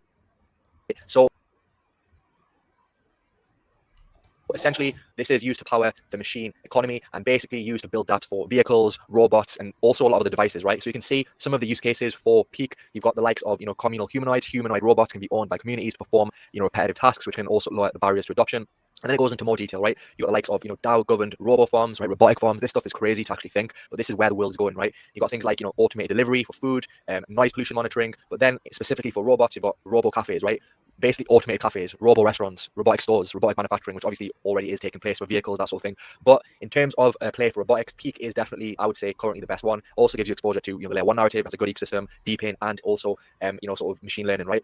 Also, token has good utility, used for, you know, the main utility token for, you know, governance, for staking, that sort of thing. And as I've said, it's one which I do think has been on a big decline, but this could be a good opportunity, guys, right? Because they've been developing, they've been consistent, they've got a big use case, and they also have some big backers behind it, right? One of the main drawbacks, of course, as I've touched before, is in relation to the unlocks. You have sort of these constant daily unlocks, which are going to continue for quite a while, of around 0.5%. So compounded, that obviously that effect is going to, you know, potentially, it has suppressed the price over, you know, the past year or so. So, but overall, in terms of robotics, this is definitely one of the best options, guys. The next one, which has been performing very well, guys, is Orky, currently around $50 million market cap, and you can see this is currently up around 60 or 80% over the past 2 weeks. And the other good thing about this, it is also on base, right?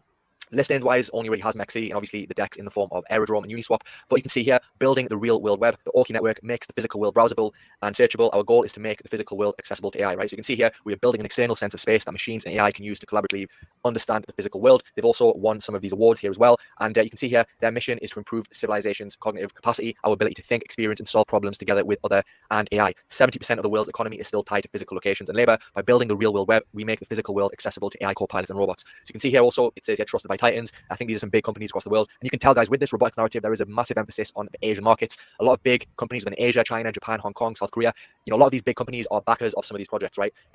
So they've got a roadmap here as well that you can have a look at your own time, guys. But this is one which is definitely going to be one of the main movers within robotics and also within AI. You can see here for use cases within robotics, transform your mixed fleet of robots, smart devices, and sensors into a unified intelligent system with collaborative and dynamic spatial awareness, reduce complexity, simplify deployment, and extend the reach of your hybrid workforce. So you can see, guys, you know, there's videos on this to, you know, basically work or look into. They've got some decent backers behind it as well. You know, use case within the token as well, and it is one that is getting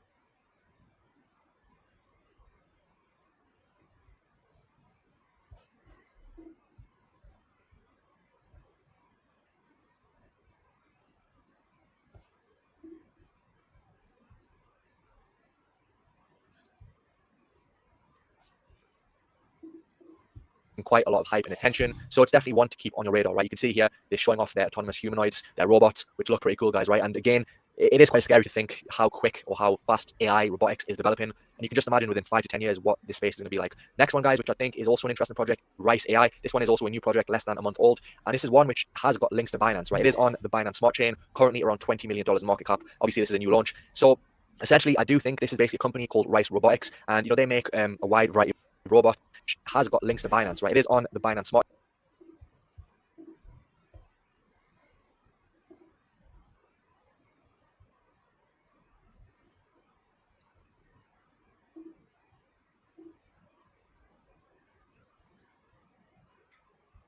Pretty good channel.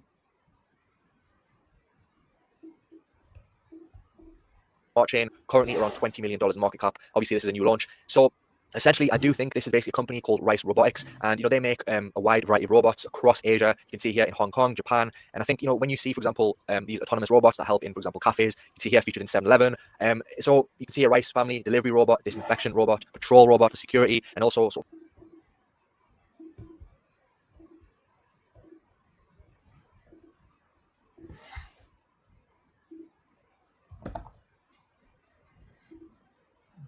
Huh. That's what we like to see.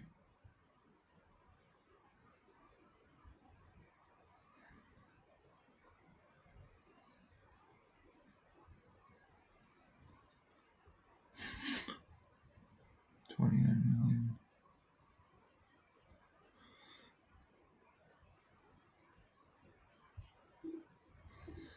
like a chat robot, right? So it looks as if this is a company that's operating, and I do believe this is one that has basically launched this token, Rice AI, right? You can see a decentralized AI foundry for AGI robots powered by the Rice token. And the interesting thing, guys, this is actually backed by Floki and DWF Labs, part of the BNB chain and NVIDIA's Inception program. So they've got some pretty good connections, some good partners on board. So this is another one which does look interesting. You can see here, you know, featured in China, they're doing things like boxing for robots. And yeah, it's one which definitely does look interesting. The fact that they've got this sort of company, and you can see here you've got even CZ, who is covering the robotics narrative as well. And you know, this is also, I think, featured on Binance Alpha. So yeah, guys, it's something which is also interesting. You can see here they won awards, so definitely one. And you know, this is interesting, the fact that they've got this sort of company. And you can see here you've got even CZ, who is covering the robotics narrative as well. And you know, this is also, I think, featured on Binance Alpha. So yeah, guys, it's something which is also interesting. You can see here we're gonna take a list. We're gonna create. Well, we'll ignore the ones that we think is like kind of overvalued, or not overvalued, but to the chart that I don't like. I don't like charts that look like this when we're nearing a potential bear market. I probably would not be buying this, but again, it's a newer launch, kind of, not really. But yeah, we'll look into each of these. If the ones that I look open on CoinGecko, we'll do a deep dive. Cage. We already have added to our list as a potential buy, but won awards, so definitely one to keep on your radar, guys. I'm not saying to buy any of these guys, of course. I'm just telling you to potentially look at this narrative, because there could be some good trades within this narrative. Also, as I've said, they're backed by DWF Labs and also some other, you know, investors as well, like Floki as well. Next one, guys, this is another one which is extremely DJ and high risk. It is called Robora, another fresh launch. This is less than literally like a week old, and the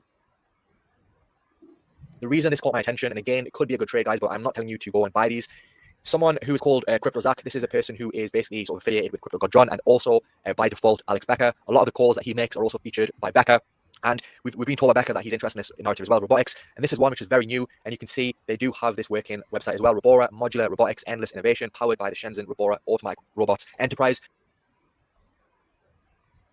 So you can see here, they basically want to, you know, improve the robotics environment. Robora is a decentralized AI orchestration platform for robotics and IoT. And you can see here basically want to tackle issues in terms of high cost for robotics. And you can see here they've got these things since which embed AI brains into your robots, right? Which is crazy. So they're looking to make, you know, robots more intelligent to improve the overall efficiency. And this is something else which is interesting, right? You can see some of their partners within hardware and component like NVIDIA. Now, how true this is, guys, of Robora. course, a lot of these are just, you know, the reason this caught my attention, and again, it could be a good trade, guys.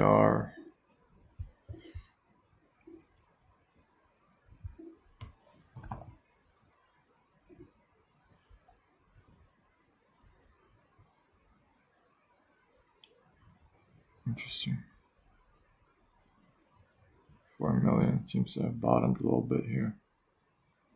And the question is, are they building enough to bring them back? newer launch too, which is always better.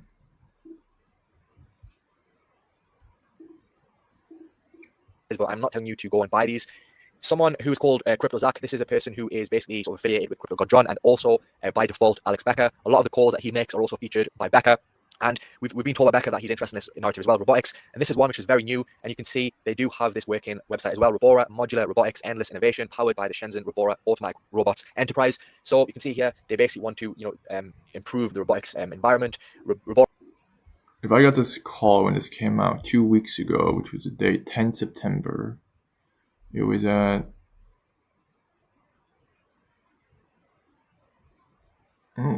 same. But again, if you saw this a bit later, you might be like, "Oh, this is perfect buy here." It kind of was actually. It ran up. Thing is, I what I like about myself is this is not how I want to make money. Like, I'm not a utility play guy. I don't, I believe in the trenches. If you have a system like the RPT and you can use that to your advantage, this is where you want to be and kind of stay active 8 hours a day. I think there's this question of like hours. How much do you like?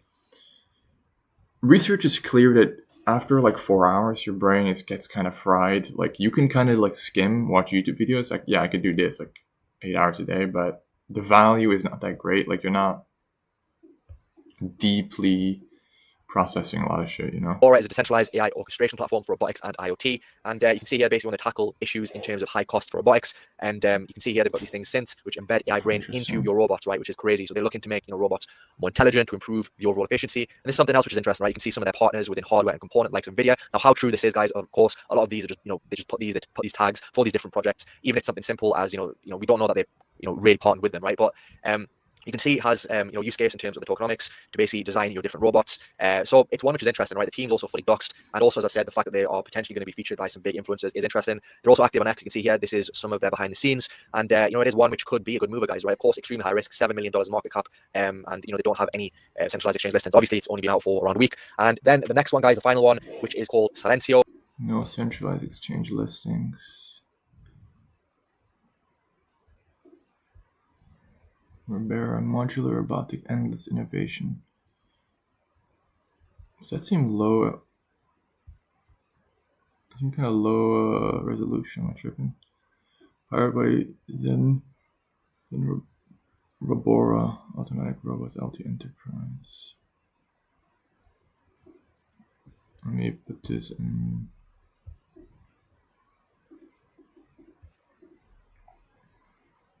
Democratize robotics, drag and drop design for hobbyists to pros. On-chain royalties, 7/20/10 splits, and 80% cost savings.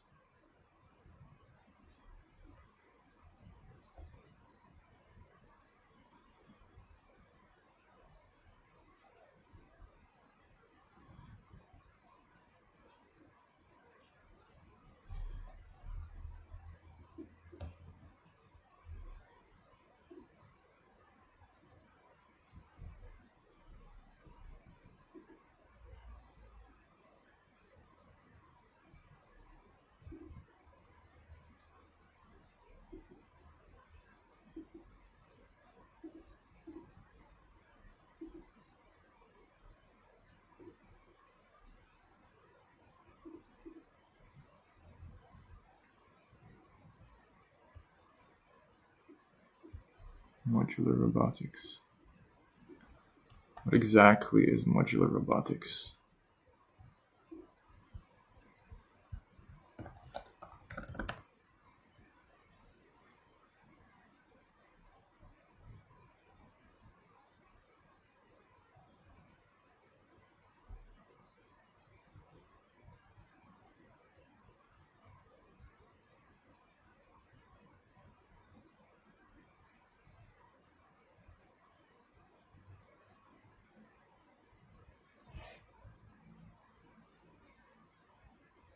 So it's like just Legos for robotics, essentially. Allows for more, I guess it's more democratic in a way. you have multiple parts that you can use, reuse, use in different ways, I guess. What do they then provide?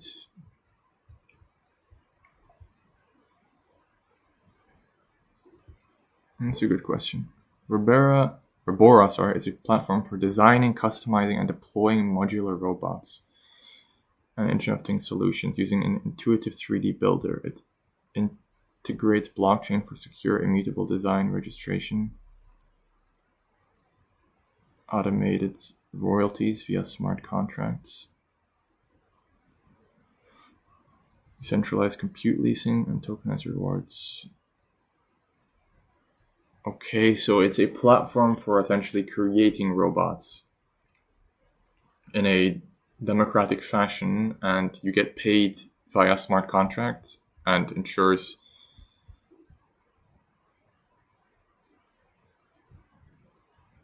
interesting. The team is fully doxed.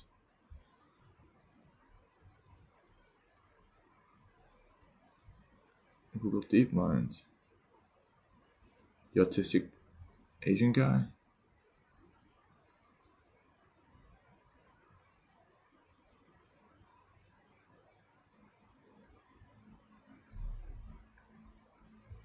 So it's probably not a scam at that point, which is bullish. And then do you think it's undervalued? And I think September, it ran up in September, terrible month.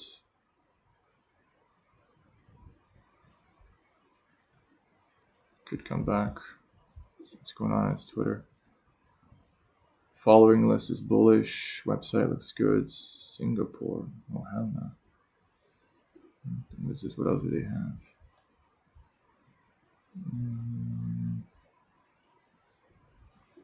They have a GitHub. Ooh, it's not good. GitHub doesn't work.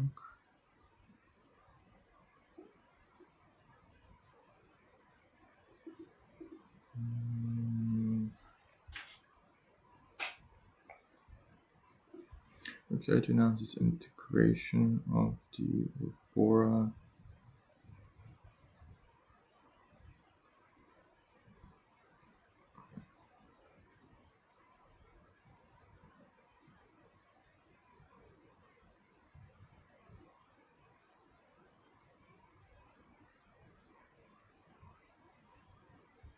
To you more about the integration of Lemeril Technologies as a primary manufacturing partner for at the headquarters of Lemeril Technologies in Shenzhen, China, also where Robora Robotics is based.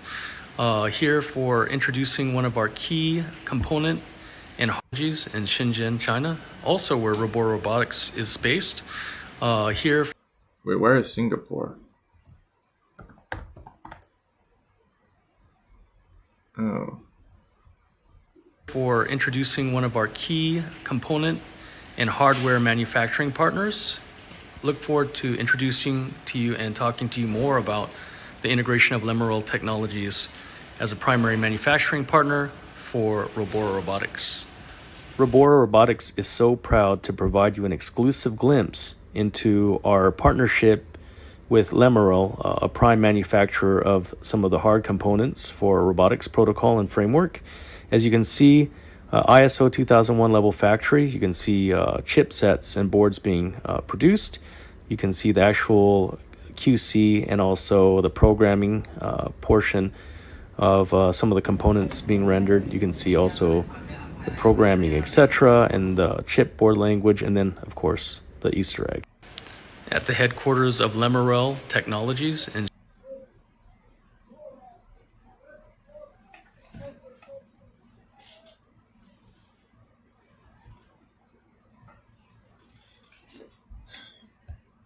Okay.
government and work with the space in general, TradFi to DeFi. It's a pleasure to be here. I'm so happy to be here on behalf of Robora and part of the team. So thank you. And yeah, before we get started, I need to do a little bit of housekeeping. If you're here, please follow the host, which is the Robora main page. Follow the speakers or any of the speakers. Follow the people that are in here because you probably know them, and why not help each other, right? Also, let's repost the space as many times as we can. Let's fill that purple bubble down below with as many comments. When you do that, it only helps your exposure on the algorithm and the space as a whole. So when you help this space, you're helping yourself and your network and who you have exposure to. So could be the next best move, and also you're helping Robora out. So yeah, let's get started. I'll introduce myself. I'm Larry Lundy. Been in the space for a long time, over a decade, and here as an advisor for Robora as well, and the host for the space. Let me go ahead and introduce my co-host. Go ahead, Mr. F. Hey guys, pleasure to be here. Yeah, really exciting stuff that we see in Robora. This is my second cycle now in crypto. Kind of started off in mainly memes, but then kind of transitioned into more technical stuff because I think utility allows us to sort of be ahead of the curve, spot trends.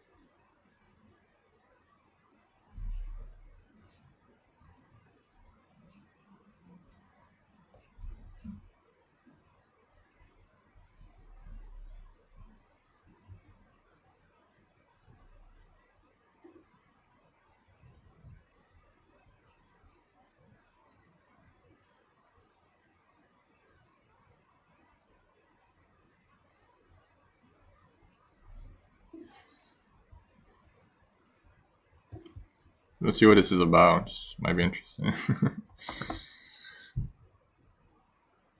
Pepe's dog. This is on Sol, right?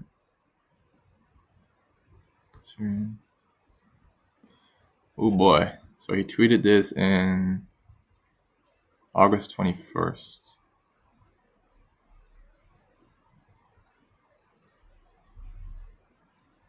It's 3 million market cap.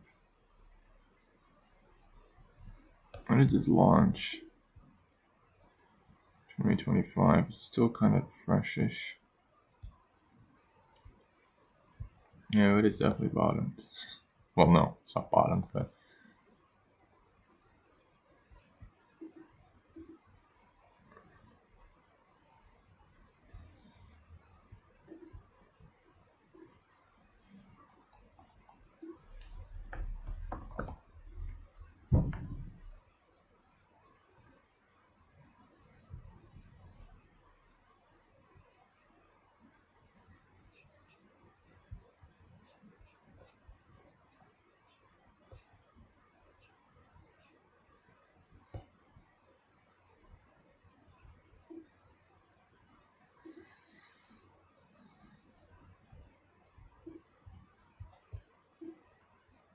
early that we're seeing Web2, that blockchain and Web3 can use technology and kind of be involved in what we're seeing in the real world. And I think Robora is definitely doing that. Yeah. Well, yeah, Robora is, again, one of the first to market, first to come in the Ethereum, and not just in Ethereum, but Web3 as a whole. Blockchain, we're going to go over some terminology that many people may not be familiar with, which is IoT, and bringing real tangible robotics, supercharged through Web3 and tokenization into your homes and beyond. We have so much to unwrap. I'd like to take a second to recognize some of the faces we have in here. A lot of familiar faces. Got my boy Drew, Crypto Ken, Bera, Cans, Ajax. A lot of good people in here. Muta, Marvin, Dr. Strange. We will take some questions and bring some more speakers up as we go over, but we have a lot of ground to cover for our first space. So I see Ito Dyke that you have requested to speak. Hey Drew, what's up? We'll get everyone pulled up when we can, but we got quite a bit to cover right now. So yeah, Robora is like as described, a next generation, like real ease of use robotics protocol that brings something that's a high barrier of entry. We always talk about low hanging fruit.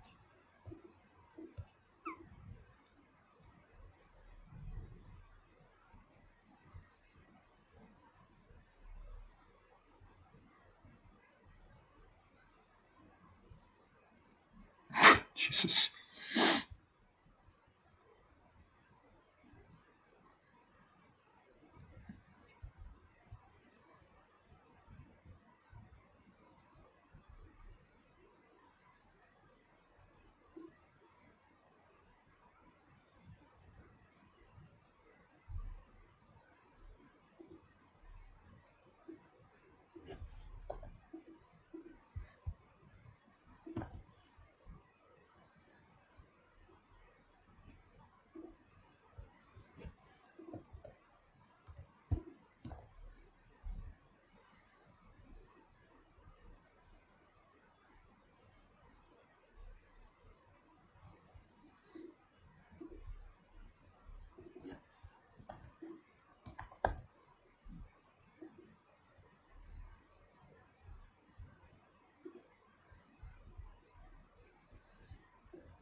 another microcap, $5 million market cap. And this is one that I do actually like, right? This is an interesting play, which is, you know, the scenes have any centralized exchange listings. Obviously, it's only been out for around a week. And then the next one, guys, the final one, which is called Silencio, another microcap, $5 million.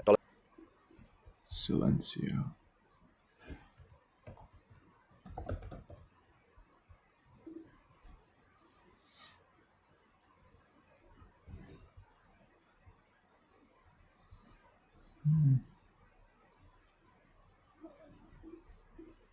Market cap. And this is one that I do actually like, right? This is an interesting play. Also does have some decent listings. And this is basically used for, you know, noise management to measure noise levels. It's on the Peak network and also on Base. And the main thing with this as well, guys, is that they do have quite a lot of users, right? They do have apps. They've got an app on the App Store, which is being downloaded by a lot of people, where you can basically contribute to the world's largest noise level database, right? And basically earn passively from doing it. You can see here 500,000 plus downloads on the Play Store as well. And it's one which, you know, could definitely be an interesting play. So you can see here the world's ears for AI and robotics from the world's largest noise level data bank, powered by over 1 million users. Interesting, right? Very small market cap, fits into the narrative. You know, it's on the Peak ecosystem and also on Base. It's got some decent listings as well, guys. Very small market cap, so it could be one that moves, guys. So whole purpose of this video, guys, is to just bring to your attention some potential plays. And I repeat, this is not listed yet on any major exchanges. Right? Like, where do you check that again? So he goes within recent listings as well, guys. Very small market cap, fits into the narrative. You know, it's on the Peak ecosystem and also on Base. It's got some decent listings as well, guys. Very small market cap. Markets, Uniswap. That's it. And it's 4 million market cap, down all-time high with very good utility. And there's a stable floor here. That's for sure.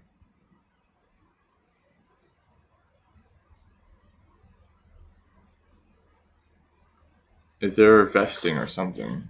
Total supply, or circulating supply, 68 million. Total supply, 100 million. That's not that absurd. I want to check something. What is it called? E-money or something?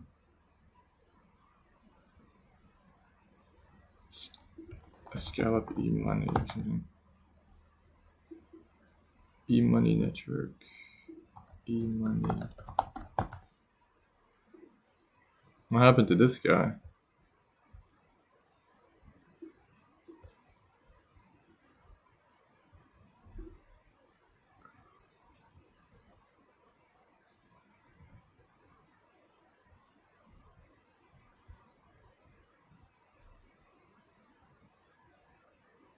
Hell no. They're still.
Yeah.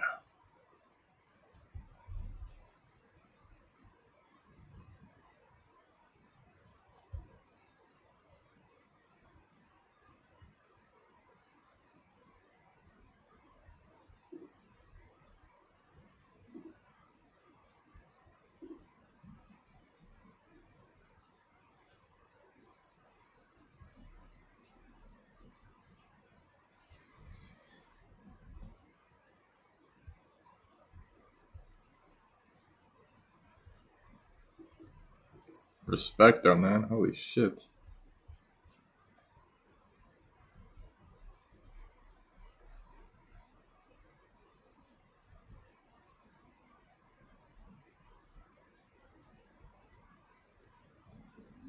Bro, what?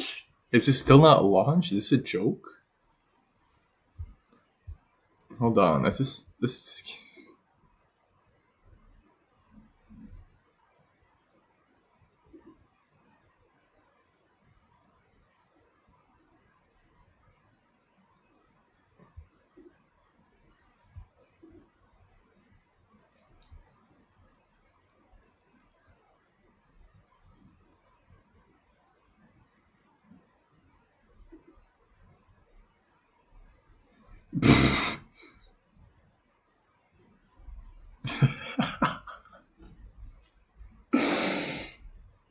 Oh, that's funny.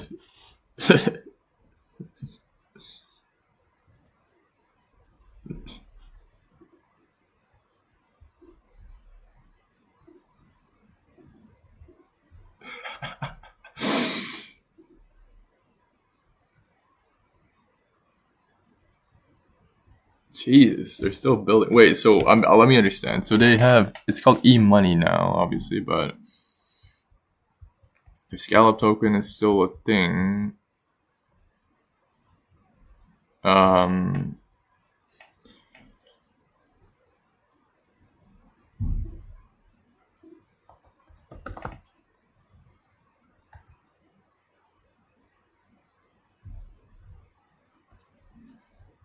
E-money token.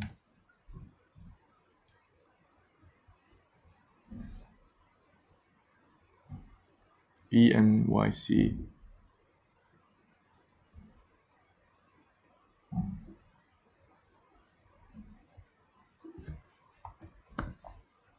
So they have, wait, hold on.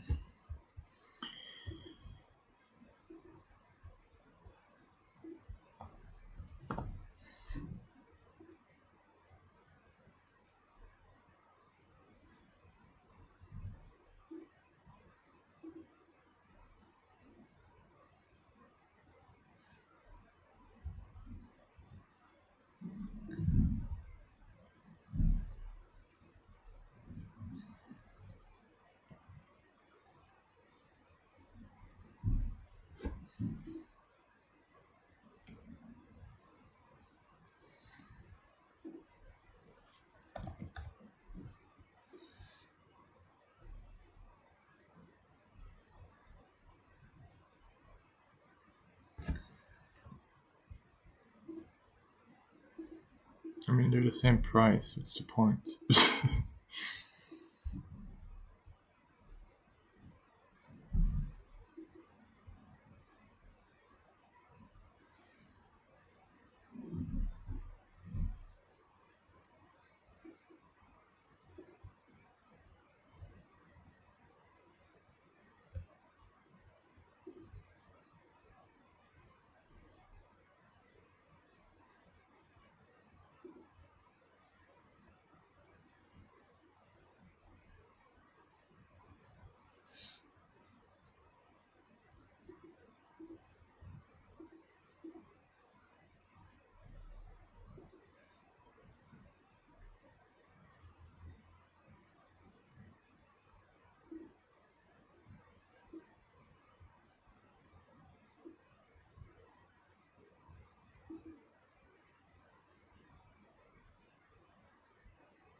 So it's deprecated.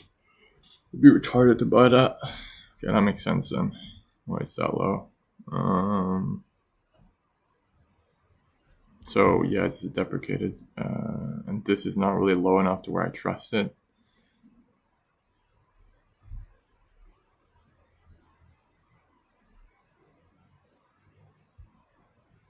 Don't think so.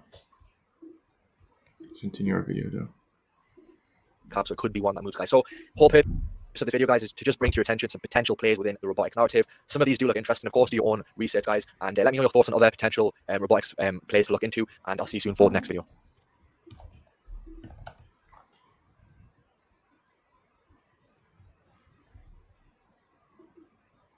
Hello everyone, and welcome back to More Coin Bureau. Recently, I spoke with Leo Dorlochter, who is the co-founder of Peak Network.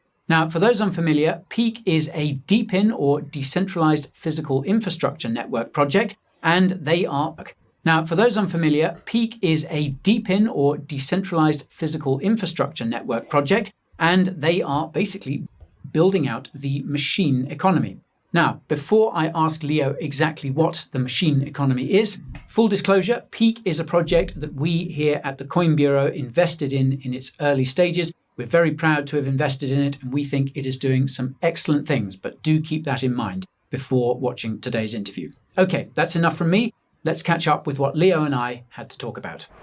Leo, thanks for joining today. I know you're really busy at the moment. You're on your way to Korea Blockchain Week. Is that right? That's correct. Yeah. Okay. Pleasure to be here. It's great to have you. It's great to have you. Like we've been fans of Peak for a long time. Obviously, it's a project that we're invested in. We really like what you guys are doing, but we thought it would be a great opportunity to get you, as you're on your way to Korea and passing through Dubai. We really wanted to talk to you about what Peak is, where it's going, what role it's playing in the wider crypto ecosystem. But I want to start that Peak describes itself as powering the machine economy. So can we start? Can you tell us what exactly is the machine economy, and how might people be using it, interacting with it in their daily lives, sort of at this point in time? Yeah, absolutely. First of all, it's great to be here. Finally, being in person as well, meeting you guys in the studio. So when we talk about the machine economy, it's been for a long time a very abstract, futuristic concept. And we really talk about an economy where machines are the main economic actors, meaning that any good or service is bought or offered by a machine. I think an easy example for it is a robo-taxi. So you have an autonomous vehicle, which is driving through the streets, and it's earning money by offering a ride. And then it spends money on a charging station and pays the charging station for that energy. Spends money on a charging station and pays the charging station for that energy. That's the vision we've been talking about like a couple of years back. And if we now look into the future, really we see more and more robots emerging, humanoids emerging. We have all those sensors, smart energy assets where every household. I mean, that's a very interesting utility. And I do think there's a big market for this. So if it's not Peak, so is Cage not similar in what it's trying to do? It's an interesting question, and I think I closed it though. Let me open Cage again.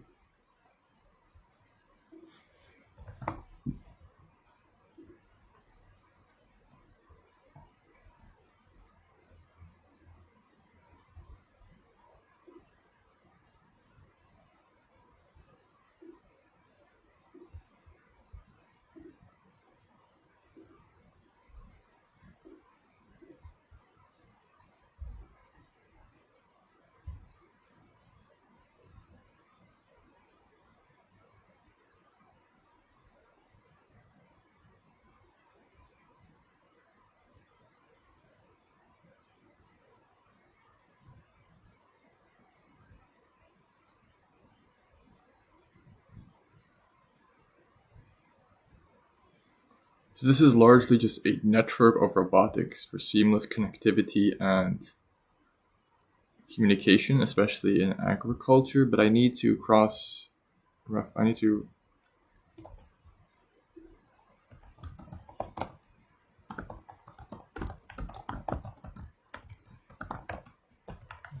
But this is just like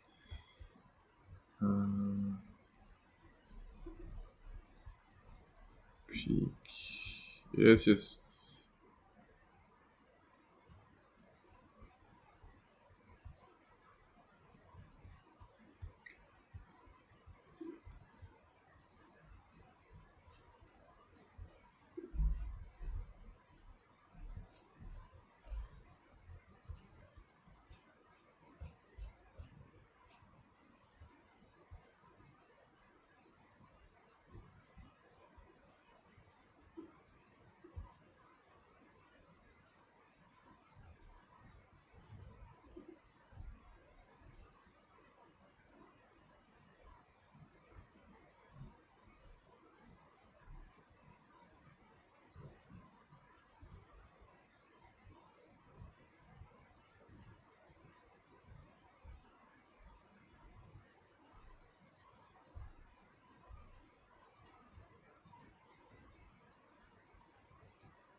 I don't think it's simply based on agriculture. It's a bit of a...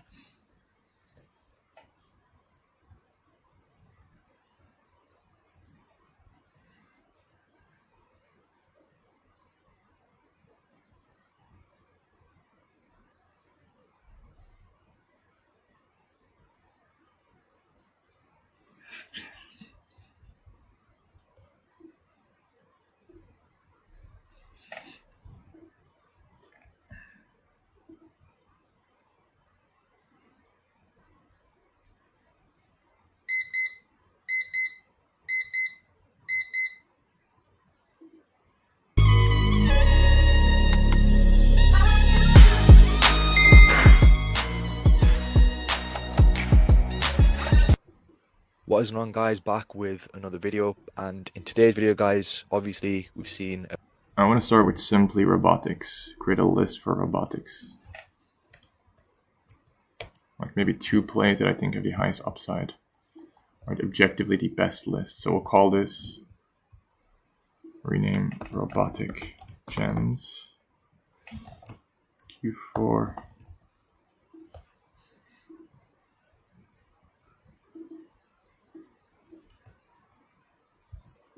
Potential X's. And I think this has 10x plus potential for sure.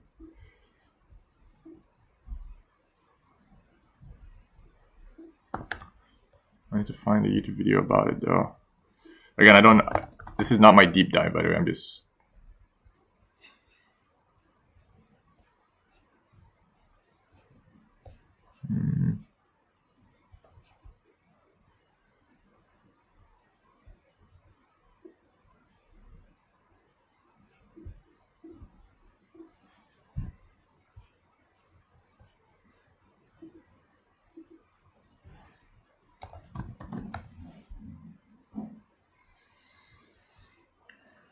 Not much to find on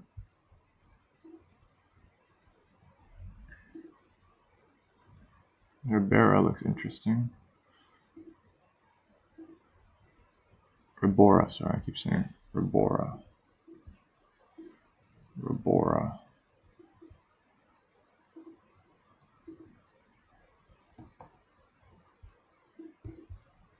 Rice. Shit.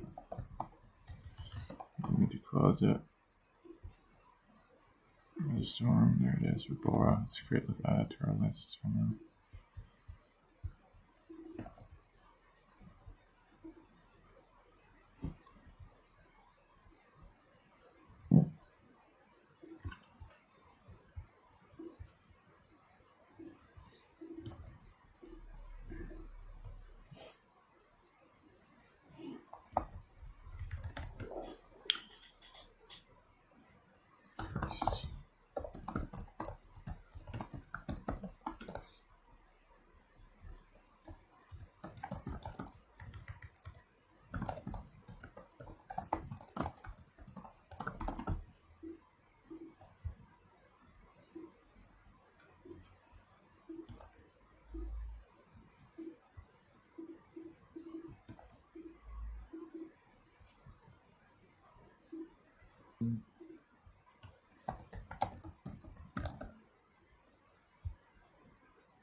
Let's make it easier to, let's round down or up, whatever we think is suited there. Again, potential, this is kind of like silly, but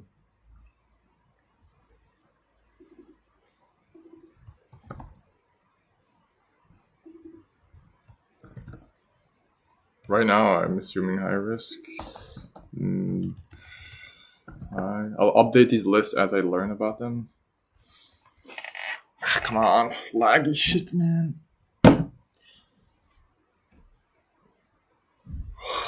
Fuck's sake, come on, dudes.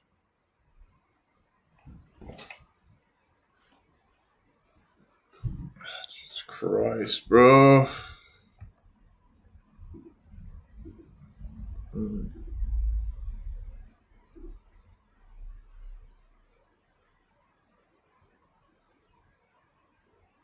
Well, I don't know. Let's say it's like robotics hasn't really exploded yet at all. So you could do at least like a 5x then. I don't know. We'll say 5x here.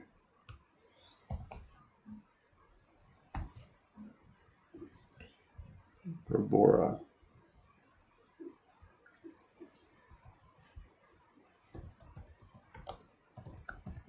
Problem is though, I'm not a fan that. In this video, we're going to be taking a look at Robora, which is in my opinion one of the strongest robotics projects on the Ethereum network. So Robora is built.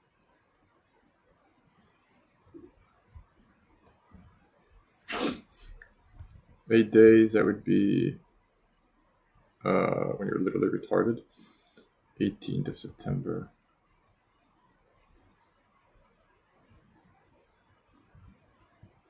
So was it like 10 million market cap? So it's at least, okay. Building an open blockchain-based coordination layer that connects developers, Internet of Things users, data providers, and work.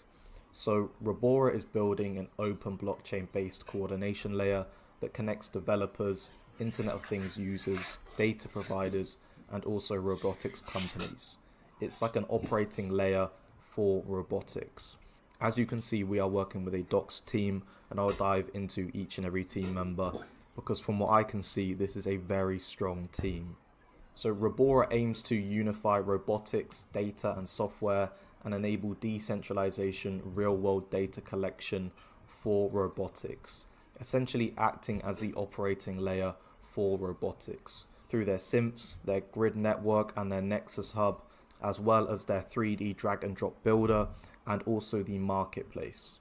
You can see all the different hardware and component partners that they are using, and their objective is to democratize robotics, be secure and profitable with on-chain royalties, and cause a real-world impact by developing prototypes and deploy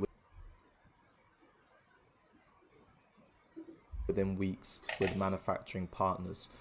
So before I explain exactly what Robora is, let's take a look into the team members. So first of all, we have Guang Cheng, who seems to be the main guy behind this project, and he is a robotics software engineer, control therapy, motion planning, experience in C++, Python, and the list goes on. So as a former robotics research engineer at Google DeepMind, I worked on pushing the boundaries of AI-driven robotics with a strong focus on real-world applications.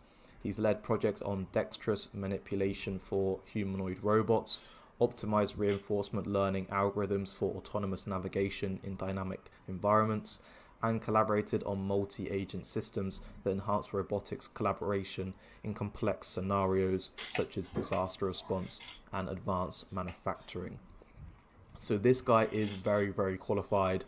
You can see experience. He's the co-founder at Robora, which is situated in Shenzhen in China.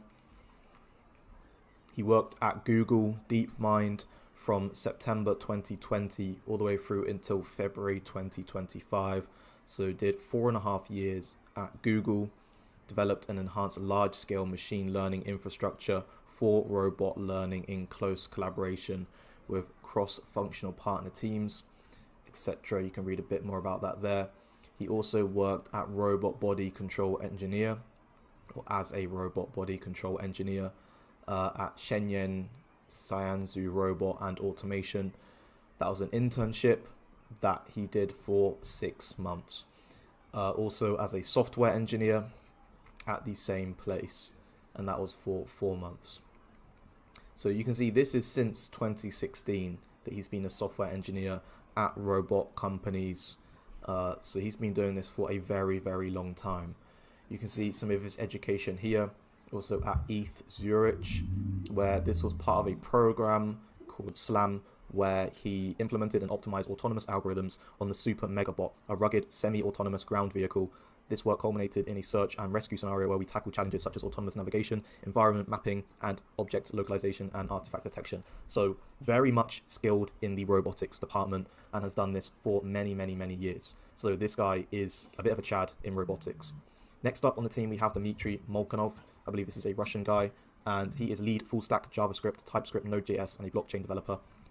And this guy has almost 11,000 followers on LinkedIn, so clearly very experienced. As you can see, working at Robora, and I believe he's responsible for building the decentralized robotics AI platform using VLA models to unify data and software for physical tasks like manipulation and navigation. He's worked as a senior full-stack JavaScript, type Node.js, Nest.js, Go, blockchain integration developer for 3.5 years.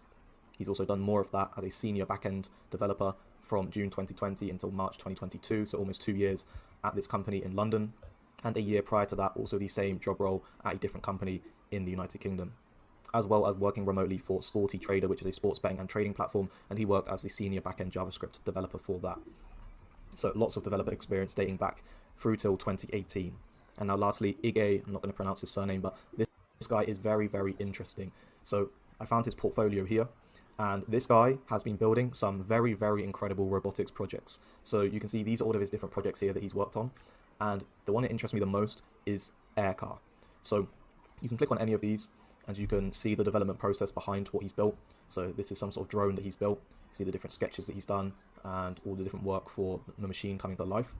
But if we go back and we click on Aircar, so there's two versions of the Aircar that he developed. This is the ultralight version, and this is very interesting. So this is the ultralight version, but he's also developed this Aircar as well. Look at how insane that looks. Look how mean that thing looks. It looks like some sort of wasp. I think that looks so sick. But yeah, you can see that's him there, building out the ultralight version, and this is the original Aircar behind him. I just think that looks so sick. But here you can actually see a video of it in action. So here you can see him flying the ultralight version and the Aircar light.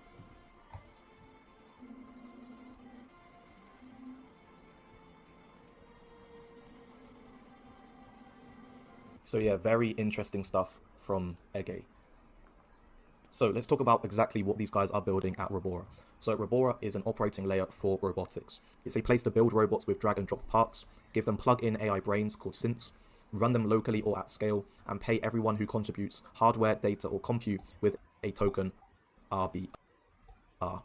So what is the problem? The problem today is that robotics is messy. Data is fragmented, local real-time control is hard to scale, building custom robots is complex, and there aren't any good incentives to share components or data. So Robora aims to solve all of these 4 pain points. So how exactly does it work? So first of all, they have synths, which are the robot brain. They are small embedded agents that perceive, reason, and act using an open source VLA, which is Vision Language Action Model. They run on the robot for low latency, but can coordinate across fleets when needed. Think drop a grasping brain into an arm or navigation brain into a rover. Secondly, Robora uses a grid framework and Nexus Hub, which is their coordination layer. A 4-layer grid, which moves everything from data intake to design and fusion, to execution at the edge, to verification feedback.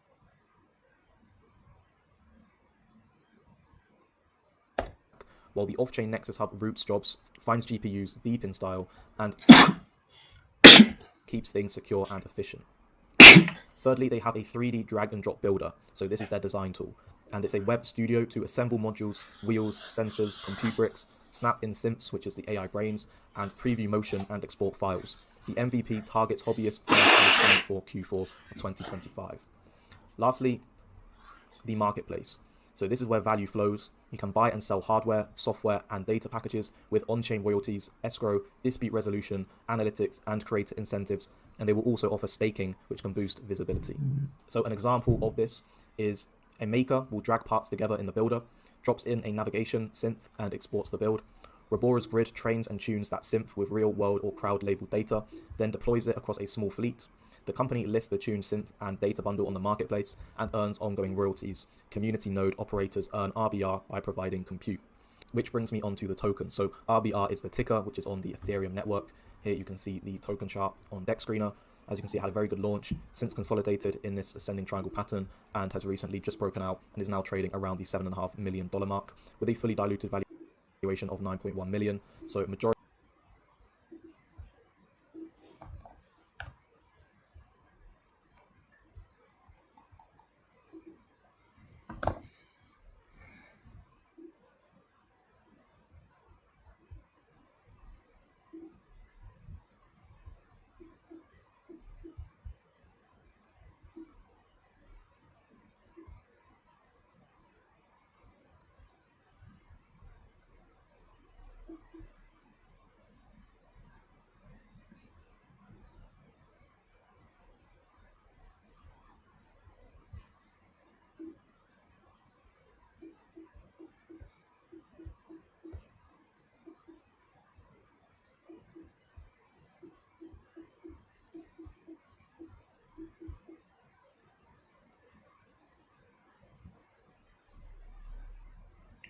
We have quite a stable floor here, I will say.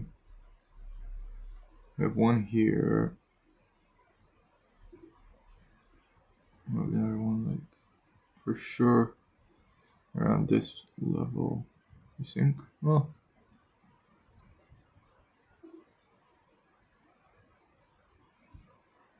and then we have tested this level as well.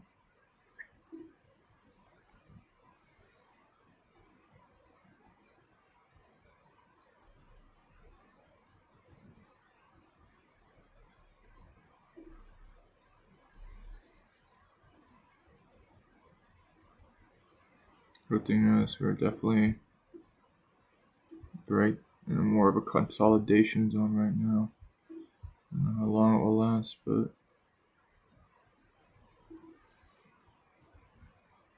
we tested.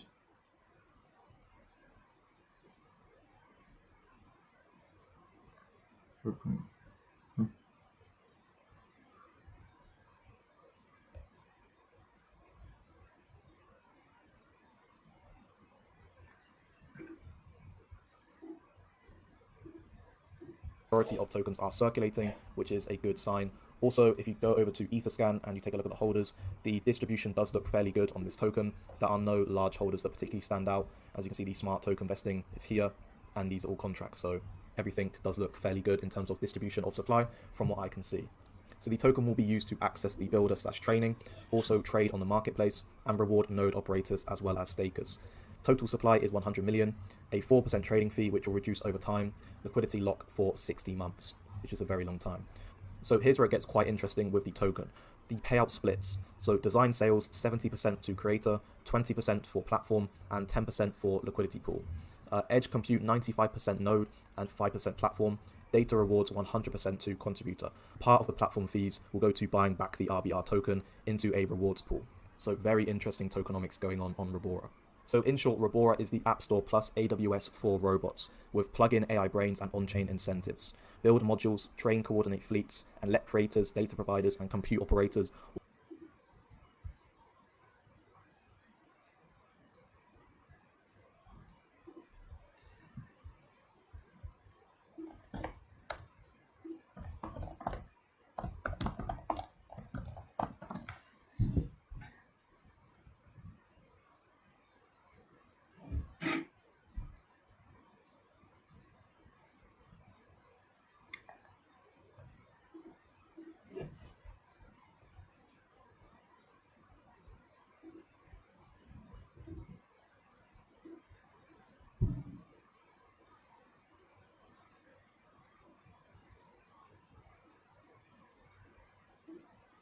Come on, man, I don't have all day.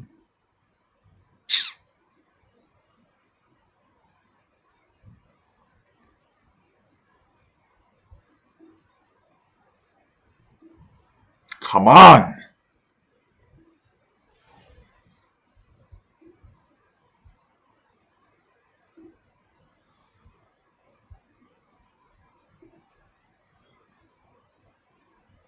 Sheesh.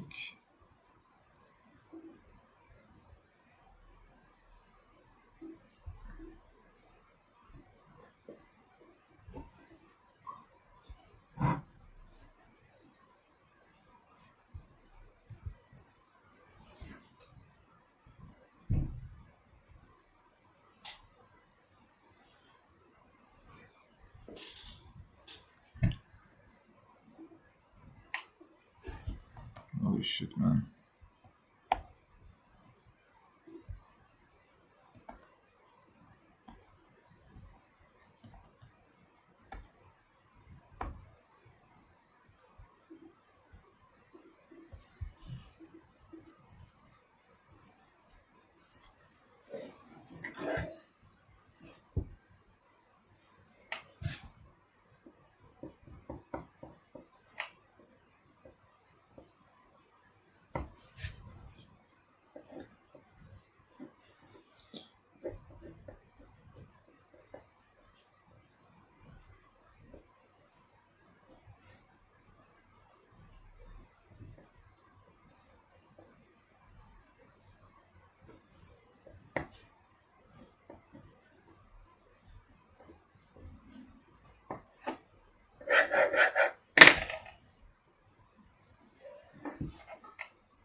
all get paid under one ecosystem, which is Robora.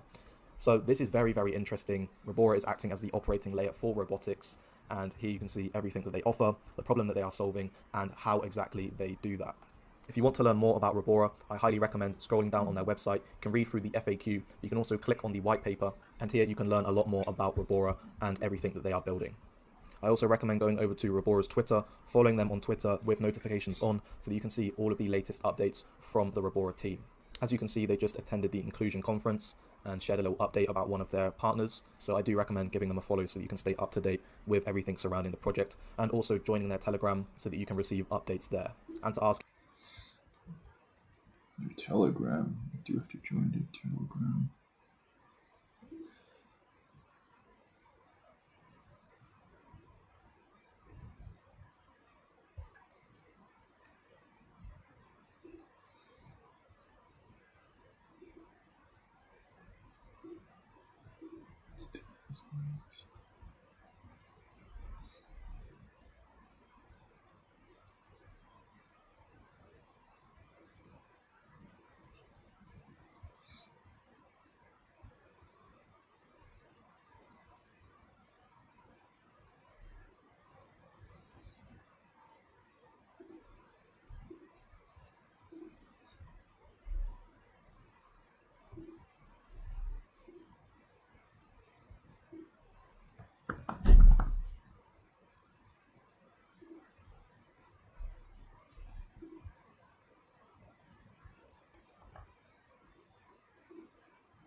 any questions that you may have over in the Telegram. So I hope you liked this video. If you did, please remember to leave a like on the video, comment if you're invested in Robora, what do you think about the project, and subscribe if you'd like to see more crypto content like this.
Today's one.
In this video, we're going to be taking a look at Robora, which is in my opinion one of the strongest robotics projects on the Ethereum network.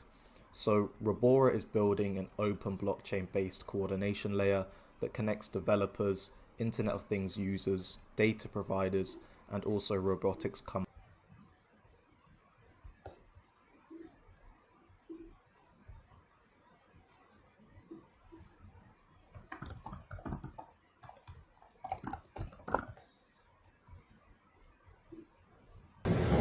Excuse me, do you have a Band-Aid? Because I scraped my knee falling for you. Cringe. Jesus.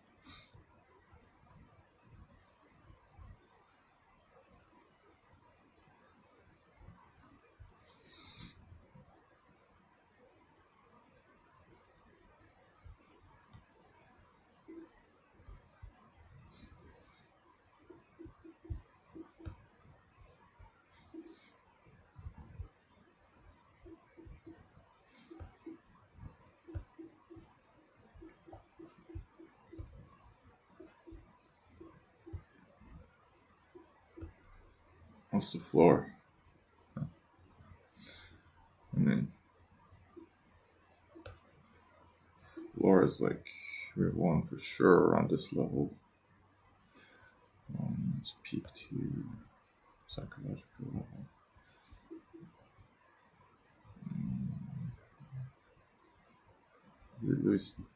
We did go below it, I guess. Yeah. 250k seems like a keep psychological zone. September is finished. It is launched. More H something is it's a negative probability signal for me.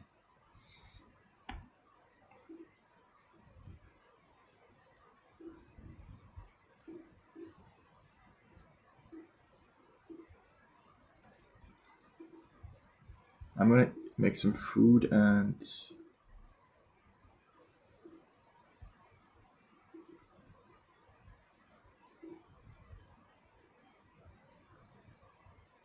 I'm gonna eat something and then I'll be back.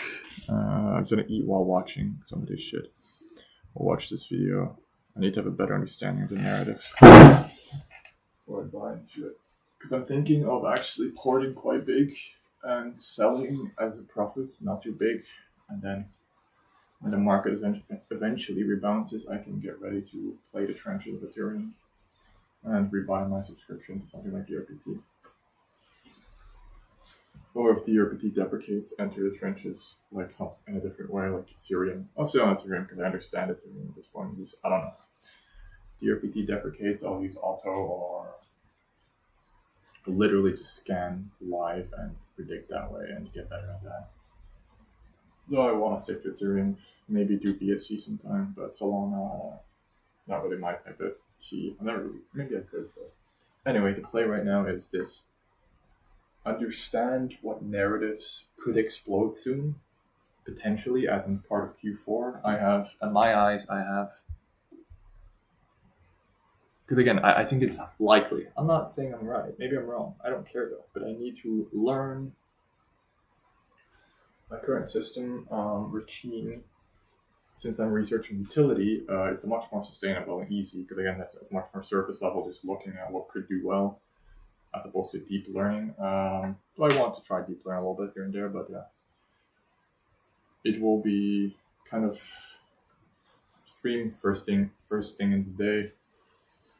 Or I don't know, kind of just right now I'm in the flow. I kind of enjoy it, so I'll do longer. Minimum, I think, of a couple hours, and then throughout the day, I need to just grind and figure out. Because again, my timeline is September. Understand what narratives are likely to do well, like as in markets. Like, is it robotics? Is it AI? Well, obviously, robotics with a focus of AI.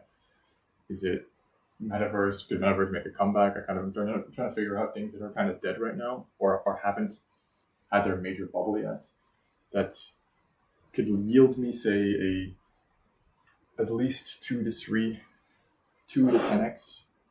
The 2 to 10x are often like a 3x let's say 3 to 10x in the upcoming, hopefully, altcoin bubble or altcoin pump that is historically a thing that just happens during Q4, like especially I think October and November. September is coming to an end here. My DRPT subscription, I'm thinking of not renewing for now because there is nothing launching. I'm paying $700 when everything is just bleeding, and the better play right now I think is utility research and doing your absolute best to find out whatever you can and using every possible internal parameter to try to predict what could do well. All right, I'll be back. I'm going to make some food. Probably eat my food and then probably while watching, and then I need to do my garden and clean something real quick.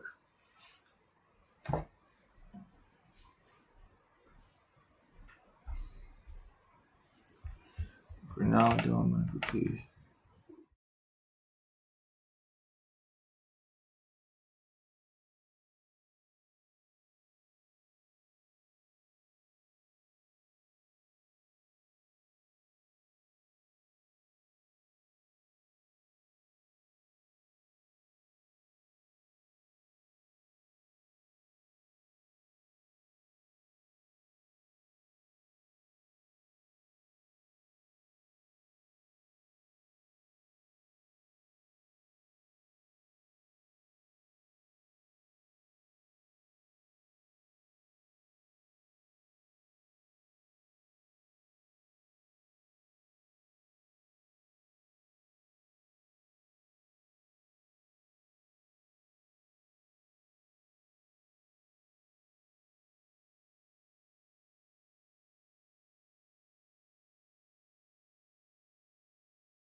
Alright.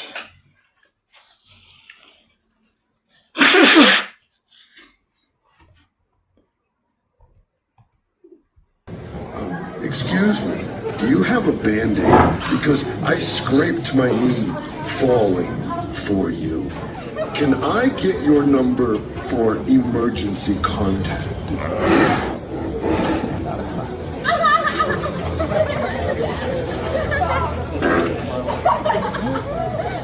Hi, welcome to another episode of Cold Fusion.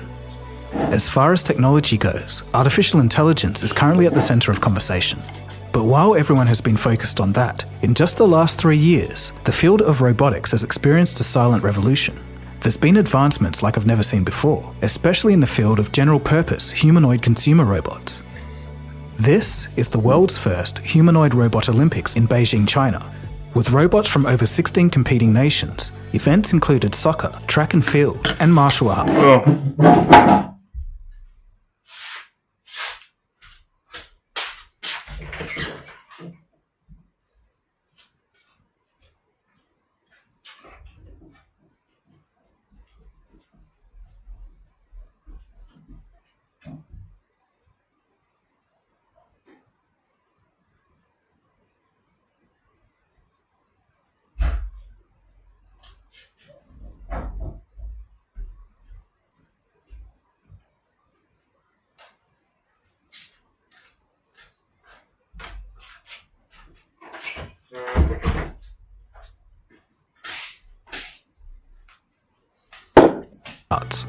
Although they're essentially Schadenfreude entertainment for us humans, this event is just the latest demonstration of the sudden proliferation of humanoid robots.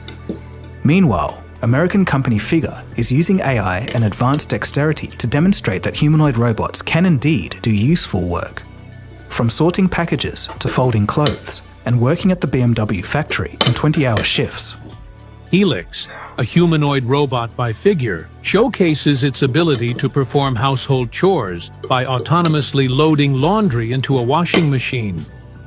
In this episode, we'll explore the latest in the field of robotics, complete with my interview with Carolina Parada, head of robotics at Google DeepMind. So why am I doing a video on humanoid consumer robotics? Really, I just find robotics technology fascinating. Yes, a lot of people do talk about further societal or social long-term implications that may or may not happen, but sometimes it's fun to just think of the technology in a vacuum. What makes humanoid robots so interesting to me is that unlike industrial robots which do pre-programmed repetitive tasks over and over again, humanoid robots, on the other hand, must adapt to and navigate dynamic environments in real time. It's a challenge that's extremely hard to solve. This episode will be split into 3 parts. The first section will look at how far we've come. The second segment will focus on American robots, and the third section will be the Chinese robot revolution. We'll look at the top companies, how their tech works, and the interesting different approaches from the Americans and Chinese. So with that out of the way, let's get straight into it. You are watching Cold Fusion TV.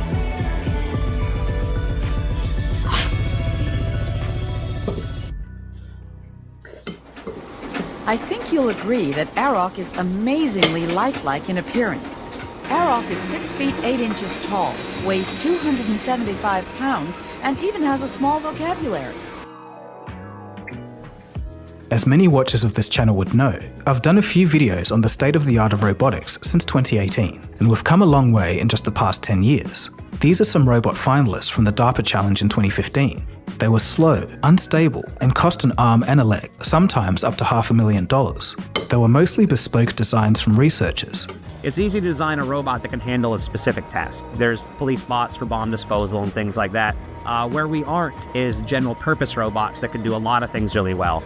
Back then, getting a human robot to even walk was ridiculously hard, and for obvious reasons, the consumer robot market didn't even exist. In fact, it was a futuristic but distant dream. Now, today, for under $6,000, you can pick up this humanoid robot that can do acrobatics. Sure, it's a bit wobbly, but come on, you got to admit that it's a feat to mass produce this. The robot is called the R1, and it was released by the Chinese company Unitree a few months ago. Many of you may not have heard of this robot or its company, and it is robots like this that showcase that the price drop in the lower end of humanoid robots has largely gone unnoticed. But if you're looking for something more capable, you can look towards Tesla's Optimus platform. When it launches, whenever that may be, it's said to be aiming for a cost of less than 20k, but some estimates believe that it'll be closer to 60k based on the bill of materials. So why are these companies doing this? Well, one reason is that the global humanoid robot market is projected to reach $38 billion by 2035. So, there's potentially a lot up for grabs. But wait, have you ever stopped to wonder, why are humanoid robots suddenly everywhere? Potentially a lot that the global humanoid robot market is projected to reach $38 billion by 2035. So, there's potentially a lot up for grabs. But wait, have you ever stopped to wonder, why are humanoid robots suddenly everywhere? Well, the timing of this explosion in popularity of both humanoid robots and generative AI isn't just a coincidence. Think about it. Generative AI systems can see and recognize objects, images, text, or video, and even understand spoken natural language. We call this multimodality. Using the robot's cameras and microphones, in combination with LLMs, we can then get a crude approximation of human intelligence, or at least the mimicking of it anyway. This helps the robots see and understand their environment better than has ever been possible before. So we all know generative AI systems may get some things wrong when you're trying to extract precise information from a query, but for robotics, it's good enough, and it's been key in making the concept of humanoid robots drastically more feasible. Robot foundation models built on transformer neural networks, combined with the generative AI revolution, allows robots to perform with a lower failure rate, even though real-world training data is scarce. We'll get to how that's done a bit more when we talk about America's efforts in the consumer robot space. But now, as we move along in our journey, if we turn our attention to the state-of-the-art that's produced at scale, that would have to be Figure 02's robot, with 100,000 robots planned to ship in the next 4 years. And don't worry, we'll get to Boston Dynamics later. But the thing is, their robots really aren't for sale, at least in mass production numbers. Okay, so although I've done a video on Figure before, let's briefly zoom in here to just understand what the state of the art is. The first of the American robots is Figure 02. This robot can recognize and respond to natural language to carry out actions. Its joints are powered by custom motors, giving the ability to carry up to 25 kilograms or 55 pounds. Each hand features 16 degrees of freedom, and each finger has integrated motors and sensors. It features 6 onboard cameras for 3D perception and environment mapping. It of course has speakers and microphones. And Figure 02 has a 360-degree field of view, and that's thanks to cameras in its head, torso, and back. And if you're wondering about a rough release date, CEO Brett Adcock said in a podcast, quote, "Within the next 3 years, we'll definitely have robots piloting at homes," end quote. Figure 02's brain was powered by OpenAI, but the company switched to an in-house AI in 2025. Now, Figure's robots are powered by the Helix system, a system that they're calling a Vision Action Model, or VLA. VLA is a proprietary system which combines visual perception, language comprehension, and motor control into one. This means that it can understand scenes, natural language instructions, and translate this data into real-time continuous robot actions. Each robot has 2 GPUs with 2 systems. System number 2 plans tasks at about 8 operations per second, while System 1 executes them at 200 operations per second. The company claims that each robot should be able to pick up nearly any small household object, even if it hasn't seen it before. The AI brain, Helix, was trained on 500 hours of robot teleoperation episodes, each paired with auto-generated text descriptions. For those who aren't aware, teleoperation is basically when a human controls a robot. The pairing of the text descriptions with the teleoperated video allows the robot to link language instructions with the right robot actions. As for walking, Figure employed reinforcement learning in simulated environments, training thousands of virtual robots to walk naturally. On board are NVIDIA RTX-based GPU modules with 3 times more AI computing capability than Figure 01. The battery runtime is about 5 hours per charge. In recent demos, Figure 02 loaded towels, crouched to load a washing machine, and more. And this was a blatant showcase of early domestic competence. Interesting. Before we look at the rest of the robots from China and the US, we should ask ourselves a question. Is it necessary to have humanoid robots at all? Why not just make machines purpose-built for specific tasks? Well, either approach is equally valid, but humanoid robots do have some advantages. The humanoid form is more socially acceptable.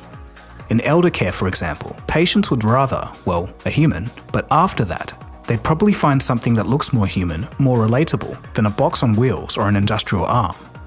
On the practical side, humanoids are designed to operate in environments built for humans, climbing stairs, opening doors, and using tools, things like that. So, in theory, this means that you don't have to rebuild your home, office, or factory for these robots to work. But is the humanoid form always the most practical solution? No, not necessarily. A robot with wheels, for example, is faster and more energy efficient on flat surfaces. A specialized arm could be stronger and more precise in a factory.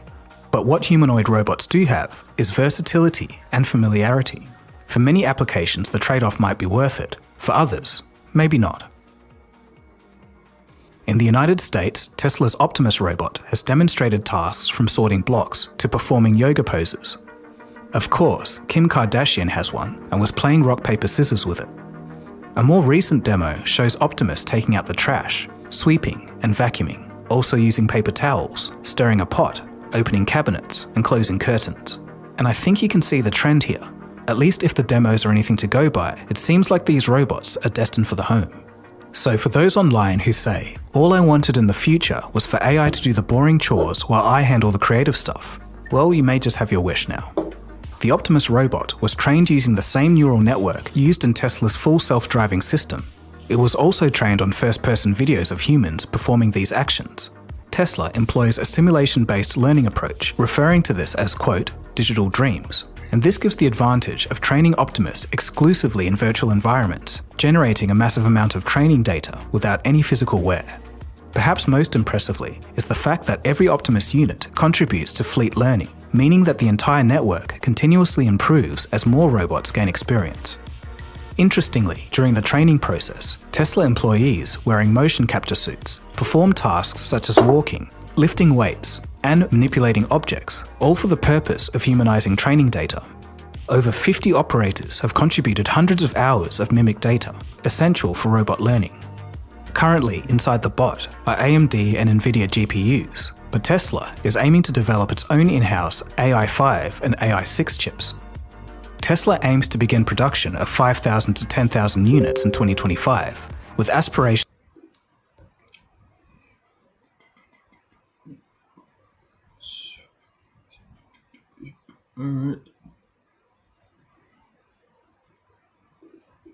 for 50,000 units by 2026.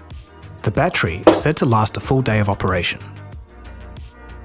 And now we come to the robotic GOAT. 10 years ago, Boston Dynamics' Atlas robot was far and away the most advanced humanoid robot the world had ever seen. Atlas is known for its agility, from crawling, jumping and rolling to straight-up parkour.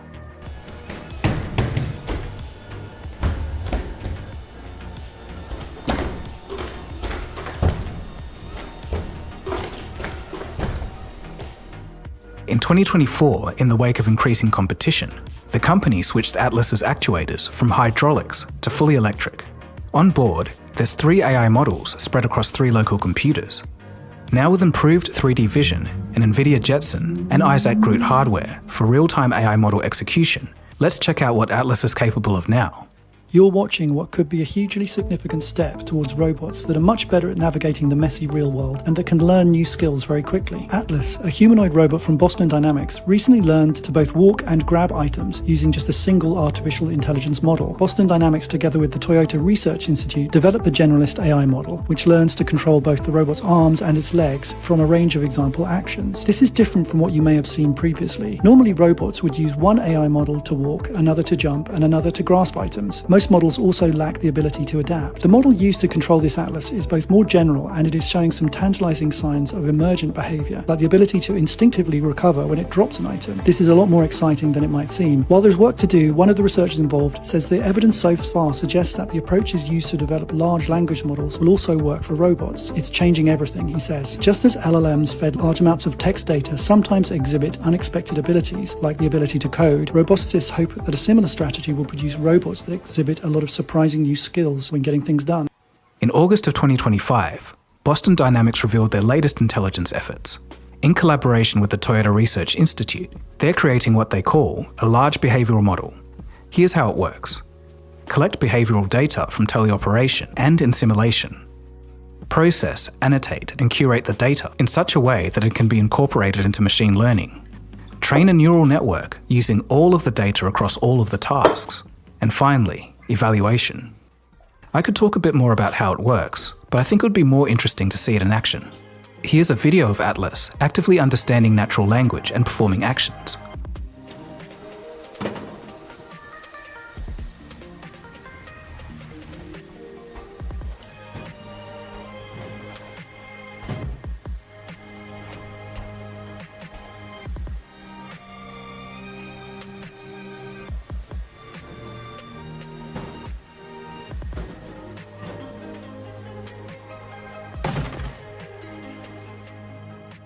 It can also fold chairs, tie a rope, or stack cubes. Today, the Atlas robot has been put to work. One of its first jobs is to be deployed in the South Korean company Hyundai Motor Group's production sites. Its job is to perform repetitive tasks in place of humans. Interestingly, Boston Dynamics was bought by Hyundai in 2021. So as we continue, it's interesting to note that the robot's brains, that is, the AI chips and software, constitute approximately 80% of a humanoid robot's value. And as mentioned, the US maintains a significant lead here. But the AI component of this also gives rise to something interesting. Google's AI, Gemini, has been plopped into robotics hardware systems, and somehow it works with very little tuning. I went and saw it myself at Google's I/O event earlier this year. At the event, I also had an interview with Carolina Parada, Senior Director and Head of Robotics at Google DeepMind. Yeah, so I lead the Google DeepMind robotics team, and I've been working with Google DeepMind robotics for about 7 years. Yeah, we're super excited about this release. We have been working in AI for robotics since the team started about 10 years ago. So we've always believed that AI will really transform what's possible for robotics. So what you're seeing in that booth is Gemini Robotics, which is sort of our latest, most exciting model. And it's a visual language action model. Is essentially enabling the robot to see what it sees in front of it, understand your request, and then take action directly. So that means Gemini is actually moving the robot. And what's cool about that is that you can then take all of that multimodal intelligence that is already there and just simply extend it to a new language of actions in this case. I would say we've always believed in this mode of having AI just understand the world and transfer that into actions, but we were not really seeing signs of life until maybe around 3 years ago. And then 3 years ago, all of a sudden, we started applying LLMs, and now it was understanding semantics. Now you could understand when you say, I'm thirsty, and that was all you have to say. We can now leverage the wave of improvement that's coming from foundation models. We just get that for free. A lot of what you saw today, we didn't work even that hard to get. It just flow out. Gemini today is the best model at understanding the physical world. We are working very hard to make it even stronger at understanding the physical world, and then be applied directly to robotics. The different strategies for the US and China when it comes to humanoid robots plays on both nations' strengths. America is leading in robot intelligence and quality. Companies like OpenAI, Boston Dynamics, and NVIDIA have all come up with clever ways to effectively give robots AI brains. China, on the other hand, is doing the same, but they're also getting into mass production pushed by the state. This means that they can pump out robots much faster and with lower cost and ever-increasing capabilities. While America still leads, let's take a look at the East to see what's happening. But first, a word from today's sponsor. Now with the rise of AI and robots, many are taking matters into their own hands. They're starting businesses or going solo as freelancers. In 2023, Americans filed 5.5 million new business applications, the highest on record, and this is making entrepreneurship in the US the hottest trend. It's no secret how overwhelming running a business can be though. Even freelancing as a one-man show is a challenge. So where on earth do you start? Well, that's where our sponsor, Odoo, comes in. Odoo is an all-in-one sheet, more than your business. And now, back to the story. While America leads in software, innovation and capabilities, China is going for scale and cost effectiveness. From the iPhone to electric cars, over the past 20 years, the country in the Far East has gained the capacity to make advanced hardware at rapid scale. As the, quote, world's factory, China already benefits from a vast supply chain and streamlined production. The country has been the world's largest industrial robot maker for years, with sales reaching 90,000 units as far back as 2016, and accounted for 30% of the global market that year, so they were more than prepared when it came to the humanoid robot boom. The International Federation of Robotics reported that over half of all robots sold globally in 2023 were made in China, and that number has surely grown since. The total value of humanoid robots produced in China is expected to reach approximately $616 million this year. It seems that in China, most robots are being used for entertainment purposes. Some do work, and one can even change its own battery. But as for the entertainment bots, you can't deny that it's pretty fun to watch. From robot boxing matches, to a robot soccer league, to a robot Olympics. In a technical sense, these robots may not be as impressive as the cutting edge, but here's the thing, they're ubiquitous. There's videos of children in China playing with their humanoid robots, and no one bats an eyelid anymore. Chinese robotics firms like Unitree, Agibot, Galbot, Engine AI, and Liju Robotics are using China's growth in manufacturing to their advantage. These companies are popping up everywhere. Engine AI's PM01 performs front flips, while the SE01 walks remarkably like a human. Robot Extra's Xbot L famously climbed the Great Wall of China. There's way too many Chinese companies to go into detail about each one, so let's just focus on the most popular. Unitree's G1 model displays impressive balance, can do martial arts, and dance. They're the most viral robots at the moment due to their relatively low cost. The G1 can walk, run at speeds reaching 7 kilometers an hour, jump, climb stairs, and even fold for easy transport. Though this reviewer laments that even though its movements are impressive, it can't really do anything useful. It's likely because he got the cheapest version, but it's also because the G1 is more of a research and development platform. It's not really consumer ready just yet. And on the other hand, the American robots aren't in the hands of everyday people, so we could be equally disappointed when the time comes for their release. The G1 is mostly remote controlled to execute pre-programmed actions. Like its American counterparts, the G1 learns both from demonstration and reinforcement learning, and this enables it to refine its balance and movements over time. As for the physical brain, most of the grunt comes from NVIDIA Jensen Origin modules. This enables the G1 to handle real-time AI perception processing. The 9000 mAh battery will give you about 2 hours of operation. When programmed by professionals, the G1 has been used in factories for tasks like assembly.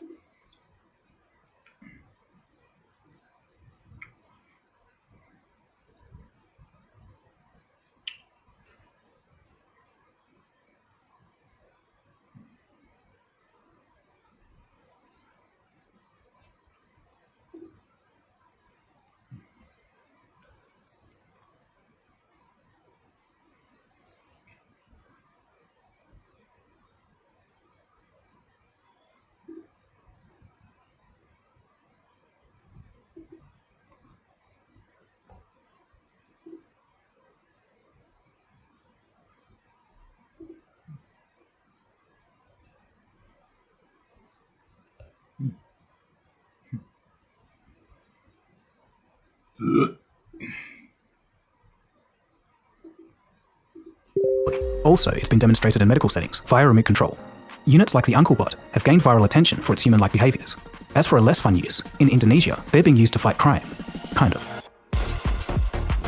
So moving forward, an advantage that these companies have over US firms is massive state subsidization. For example, in January of 2024, the city of Beijing launched a $1.4 billion state-backed robotics fund.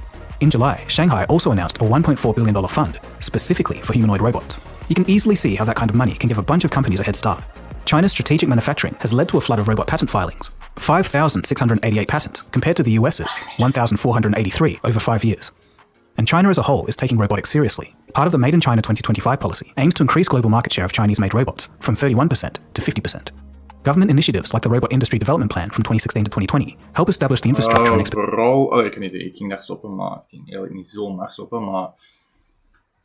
expertise now being leveraged for humanoid robot production. And this highlights the major difference between the US and China. In the US, capital investment and the private sector are leading the charge. It results in better quality, but slower time to market. China is just blasting robots out all over the place. So it's going to be interesting to see how this all plays out. And also, here's a question. If a functional humanoid robot got down to say $2,000 US, would you buy one? That day will come sooner than you think. Let me know in the comment section below. Hey guys, thanks so much for watching the whole way through this episode. It really does mean a lot. Okay.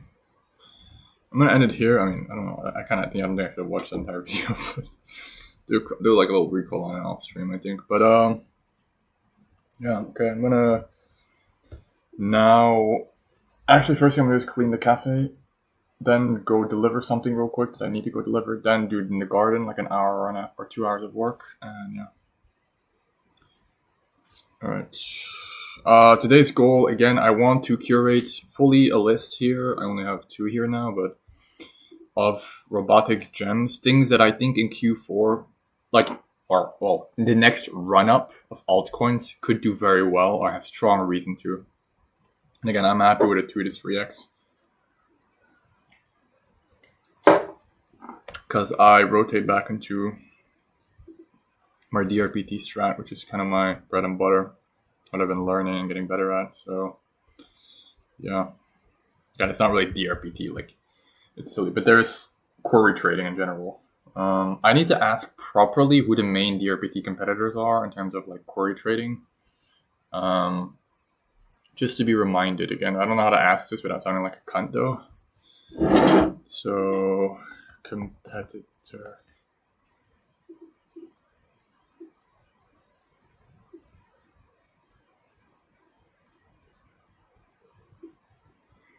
What is this?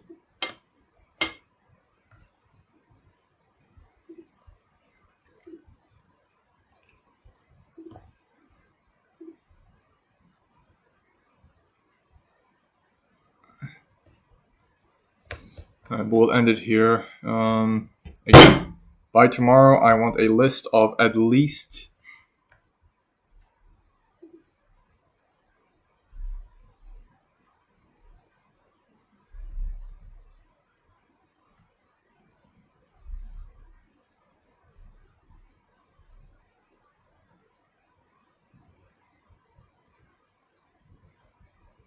or not at least. I want to curate a massive list first of, say, 20 or so, 10 or 15.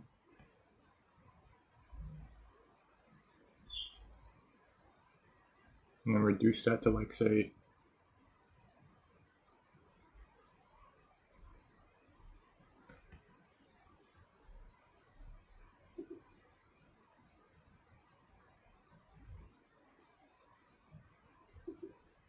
three.